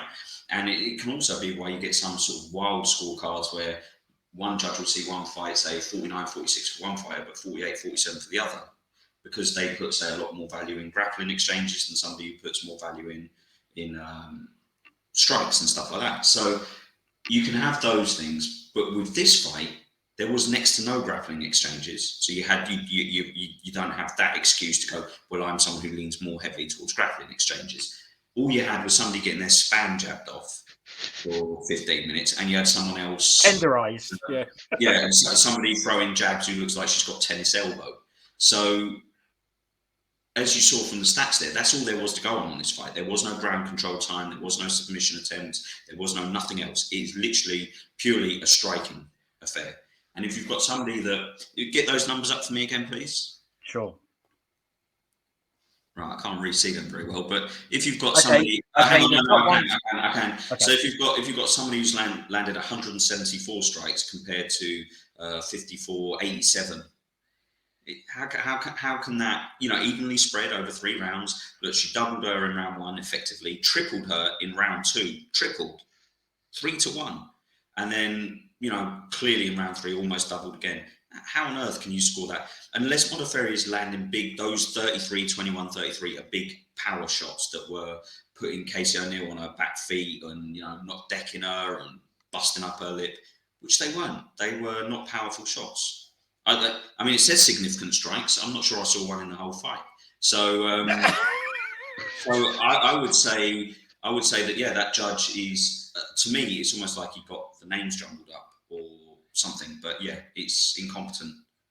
And by the way, I saw somebody mention before that he actually had a funky scorecard in another fight as well, and that's completely why they went, look, man, what's up with this guy? He's I mean, it could have been the excuse that he likes modders, because I'm sure if Johnny Lightning was there, he also would have scored it for modders. With the emotion, the emotion. I know. And you've got to try and send her out on a win. It's like, look, I did my best. I did everything I could. And maybe it's that. But like you say, if he had a bit of a weird scorecard and another. Anyway, Johnny Lightning, what do you think about Bisping's comments? I'll absolutely remind you, the judge is incompetent and shouldn't be in that position. Yeah, I fully agree with that. I think that judge is... bloke losing his job? What if he's not good at it? Well, no, that doesn't mean he loses his job. He just shouldn't be in that position. What position is he going to be in? On toilet? Maybe I don't know. Maybe he does a Dean Thomas and he comes in every now and then and gives his 2 cents. He goes, look at Modafferi. After being incompetent, you're going to now give him Dean Thomas's job. You've heard Dean Thomas. Yeah, but it's just commentary. Whitman's even been done for him. It's just commentary. It doesn't affect the fight, right? Just commentary. What? Dean Thomas is just commentary. And Whitman. Well, no. What I'm saying is, for a guy that's judging and people going, this is iffy, I would say it's more justified to hear what he has to say, because then you might understand why he's judging the fight like that, right? Yes. He might be going, look at that incredible absorption of the punch from Modafferi there, an extra point. Do you know what I mean? Like, you don't know. So you need to hear this stuff. And all he said was... It'd be nice to hear from him, yeah. Yeah, he said he shouldn't be in that position, not he should be fired. So maybe they just move him across and they go, that's the desk where Dean sits. You sit next to him, just whack that headset on. We'll let you chime in a minute. Now, I agree with that. You've got a good point there. You've got a good point there. It'd be nice to hear what he would have been better than Dean Thomas in that, because it would have been nice to hear, look, I think Modafferi's winning this, and here's why. So, yeah. Yeah, exactly. Yeah, maybe you're right. Now, he's in the wrong position. Maybe Bisping just worded it wrong. He's in the wrong position. Well, we've seen what happens when you word things wrong and you get fights ruined. Anyway, Yeah, exactly. What I would say is, like, I do agree with that point, and I'm glad Bisping said it, but I think he's going to get in trouble for saying it, and I'm not sure if he should have said it live. It on might air. go under the radar. Nothing goes under the radar on this show. That's what we're all about. But it might go under the radar. Yeah. No, I don't think he'll get in trouble for it. I mean, Dana White regularly calls out judges or bad referee decisions, stuff like that. So I don't think he'll care. And like I say, this one is too. I would love to hear why that score was from. Why that's how he came up with that score. I'd love to know what he was actually observing. And there are some times where you have to look at it and just go, no, you don't understand what you're judging. You don't understand judgment. You know, like sometimes I watch gymnastics or diving and I go, that looked good. And then they get a crap score. And someone say to me, no, they made too big a splash when they went in the pool, this and that. That's exactly why I shouldn't be in that judging position, judging those dives, right? So I look at it and go, blimey, that was impressive. But somebody else is looking at the technical details. This guy obviously don't know what he's looking at. Because there's no way that should have been anything other than 30-27. Okay, look, I guess it depends how upset the actual guy is if he heard those comments and whether he makes a fuss over it, because Dana may not care, but I don't think he employs any of these commission-y type blokes, so it might not matter whether he cares or not, if you know what I mean. Anyway, so I was going to say that's the end of Modders, but it's not. That last fight, I gave everything that I had, and it's time for me to pass the torch to the next generation, and I'm proud of myself. And even if you don't win every time, you can still have an amazing time. And this was an amazing life journey. And this is the second time you interviewed me after a huge fight. That was a loss, but thank you so much. And thank you to all my fans. You guys encourage me so much. Thank you for the love. Shout out to my head coach, John Wood. He helped me revamp my career when I was on a huge losing streak. So thank you, John, all my teammates at Syndicate, and all of you guys who've come before me, my predecessors. Thank you for paving the way. Well, look, you know, I've done what you asked, Gav. I've given Modders the respect. Thank you. You know what I mean, I included some nice pictures there. If you look at the top left, that's where she's missing a punch. If you look at the top right, that's one where it goes. Yeah, that's one where it goes over. I don't know what she's aiming for there. And then if you look at the next one, she's missing that punch as well. Then she's getting tenderized, but then she's got her thumb up because she thought it was brilliant. And she's having a chat with Cormier and the gloves are down. I mean, you know, what more do you want? Well, I mean, you said it all. Like I said, for me, it's the thrill of the fight. And she clearly embodies that, right? Win or lose. And I just want to say, no, genuinely, she put her gloves down. She did that speech thing. And I'm not going to lie, right? I was a bit emotional. And I had to hold back the tears, man. I was a bit emotional. And when the camera sort of panned down, have you got that shot? I have, but it's not yet. All right. I just thought, that's brilliant. You know, and then I immediately went on Wikipedia to look at her record, and it was just like lost. And I was like, anyway, thanks for giving her the airtime that she deserves. Well, of course, mate. I did it for you. Thank you. Right? Appreciate it. Now, it was emotional for me. I mean, I almost went into tears when they rang the bell for the third round. Brilliant. I liked, I mean, I think I'm more in this guy's camp. I like a comment that Yellen said about the shot of the gloves on the floor. That he said, you know, spankers, you can use them in another fight because now. Should I read it out? Read it. Shall I read what he says? So read it. I said, what an amazing shot at the end with all the blood around it. And he said, it's a shame she left those gloves in there as they could have been used again. I wouldn't even consider them secondhand. I can see the advert now. UFC gloves, one careful owner, barely used, good as new. Right. You know, you said earlier that Rojo's tags fell out of his shorts. I was expecting Modafferi's tags to fall out of her gloves. Yeah, exactly. But just so you know, she has since said that she's keeping them. You send someone back in there to get them, you don't lose them, and she's keeping them. Yeah. So because they're spankers. She needs to whack them on eBay, doesn't she? So that's why you can't put them on eBay if you don't have them. No, because no one will believe that they're hers. Well, they would actually believe they're hers, yeah, because nothing's happened to them. So look, what was our results on that? Who got what? It was a split decision win to 0-0. What did we say? Yeah, I'm just going to quickly say that just while I'm reading out that you're finding these scores, I did quite like Casey O'Neill doing an hour quinter. Boomy, F you. Yeah. You know that. I quite like that. That was the most aggressive thing I saw in those. Excuse me? The most aggressive thing? Check. Okay, yeah, second most aggressive. Okay, so Sniffer, you went for Casey King O'Neill by decision, 20 points. Wow. Look, I'm not being funny. If anyone that went for anything other than this, I think we're all getting 20 here. Let's go. Some people let their heart rule their head. Johnny Lightning, Roxanne Modafferi, decision, 0. No, rewind it. Go back to the other video. I didn't say that, man. No worries, man. Did you not call her fair and just as well? We're going to take that back and all. I went for Casey O'Neill, decision. So 20 points for me. Yeah. Well deserved, mate. Well deserved. It was the easiest 20 points I'm ever going to get. And, exactly. We should have been down ladders with that.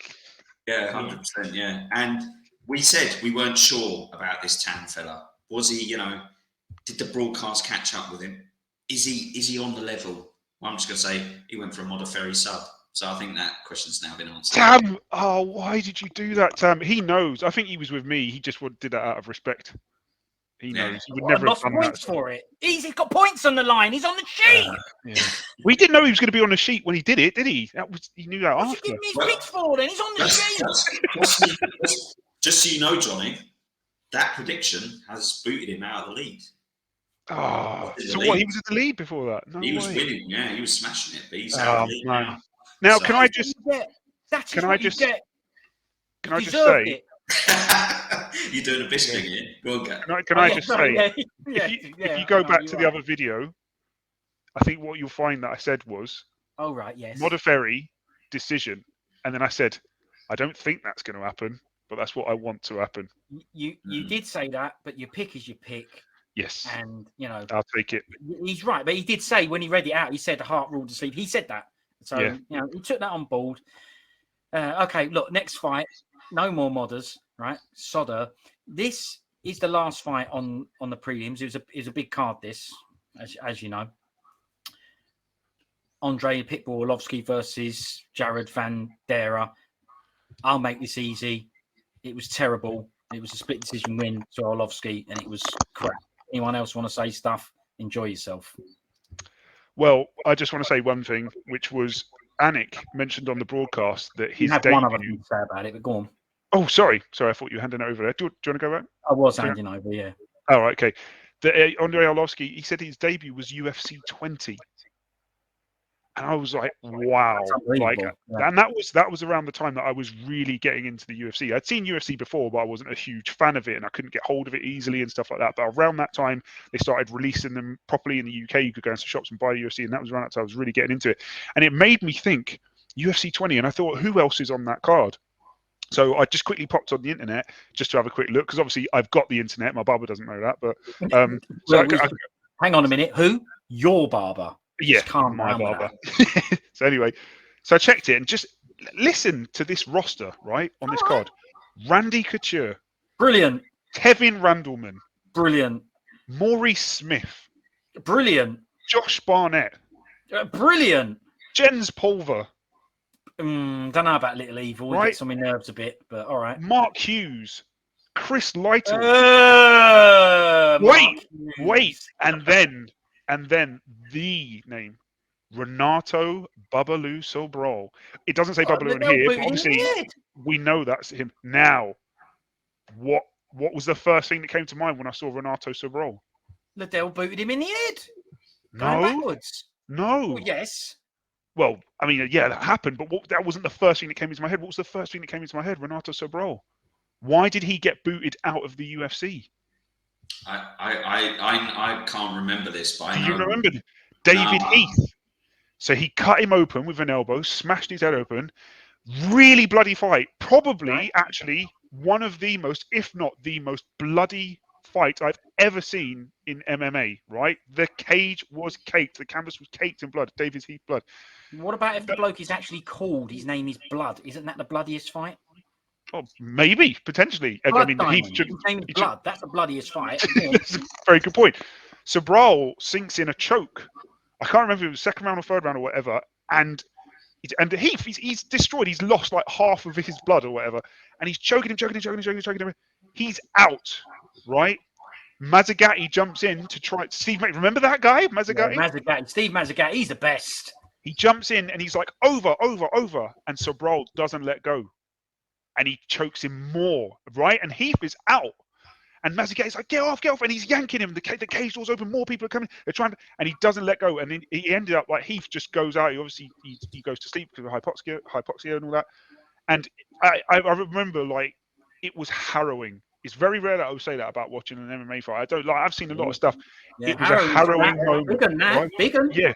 And the crowd instantly were like, boo, and rightly so, like, boo, boo. And I remember you could hear David Heath's like corner man just go, you're an asshole, Babalu, you're an asshole, boo, boo, Babalu. And obviously he got banned from the UFC, he got kicked out of the UFC. And I think what he actually said at the end of the fight was, oh, the crowd are booing me, fuck them, at least it wasn't boring. At least they care or something. Yeah, and I just remember thinking, wow, that man is, I mean, yeah, I'm not going to say I've already sworn loads, but it when I read that name, it just a flashback, and I just thought, Jesus Christ, man. But anyway, this is about Arlovski. But anyway, it was really interesting when I read it. It was like a who's who of champions, right? And legends. You know, Randy Couture, Kevin Randall. I was like, wow, you forget all these guys, you forget all those names. But anyway, that was my 2 cents on that. And out of all of them, Arlovski's still on here having a smash. Right. Well, he weren't really having a smash. Hold on, I probably phrased that wrong. He turned up for a smash. I don't know if he did turn up, but he turned up for a page. I don't know what's happened, but anyway, there was only one good. Fight. It was a boring fight. The only bit I liked in it was the very ending at the end, where he didn't get an interview, and he said, "Was that it? Is that it? Is that it? Am I out? Is it that bad? I don't even get a chat. What? That was my favourite bit. Yeah, what do you think of this fight, mate? What you got to say? Yeah, I mean, Arlovski doesn't finish anybody anymore. So if you're going to predict his fight, it's either Arlovski decision or the other fella by some way or shape or form. But Arlovski has decided he's not going to bang anybody out anymore, ever. But I think he looks good still for his age. He does. Still fights well, moves well. Yeah, he just keeps beating these. If you want to call it young up and comers, I mean, you know, you can call it that, I suppose. But yeah, still getting the wins. Can't deny that. So good on him. Good on him. It was kind of a boring fight, as in like I can't like sit here and go, I was on the edge of my seat. But no, it wasn't the worst fight I've ever seen either. It's a bit like that. Of course, I've seen worse. I'm glad he won. He's still brilliant. I'm glad he won because it means he stays in it and carries on beating these blokes. I don't really care how he beats them. I'm not expecting. I mean, he has had some really amazing, exciting fights. And he did Travis Brown and all that. He's had some real good ones. You know, he hasn't had a finish in his last. He hasn't had a finish in his last 20 fights. Arlovski. And you said that off the gut feel. You said that off gut feel. He's been finished every time he loses. You know, he's been submission, KO punch, decision, KO. But, you know, if you look at who he's been fighting, you know, he's fought Overeem, he's fought Miocic, he's fought Ngannou, he's fought Rosenstruik. I mean, he's fought everybody. He's fought Aspinall. I mean, he's fought everybody. So, yeah, I think he's still decent. Can I just say, well, do you remember when he was first in it and his gum shield thing, he had like the vampire teeth, and do you remember he had that crazy curly hair that was out? He was a specimen. He was coming like this, like Spartan, like, and like he was incredible back in that. Like I was an instant fan of the man and always have been. And to your point, Nis, I'm glad that he's still around, and I hope he continues to do well. Yeah, I love it. Yeah. I love it. Carry on coming in and doing these blokes. They're giving him good fights, as in they're not getting him smashed out or whatever. They're giving him blokes that, I don't know whether they should beat him or not. But the point is they ain't beating him. They're not getting past him. And it means that he gets another fight. And I love it. I love seeing him on the card. He's won 5 of his last 6. Oh, well, I mean, that's amazing, right? Yeah, he's doing good. And he's 40. Was he 40? Is he 40? I think he might be old now. Isn't he like 43 maybe? Well, I mean, this is your bit. He's 43, yeah. Wow. Right. I mean, it's proper, isn't it? Incredible.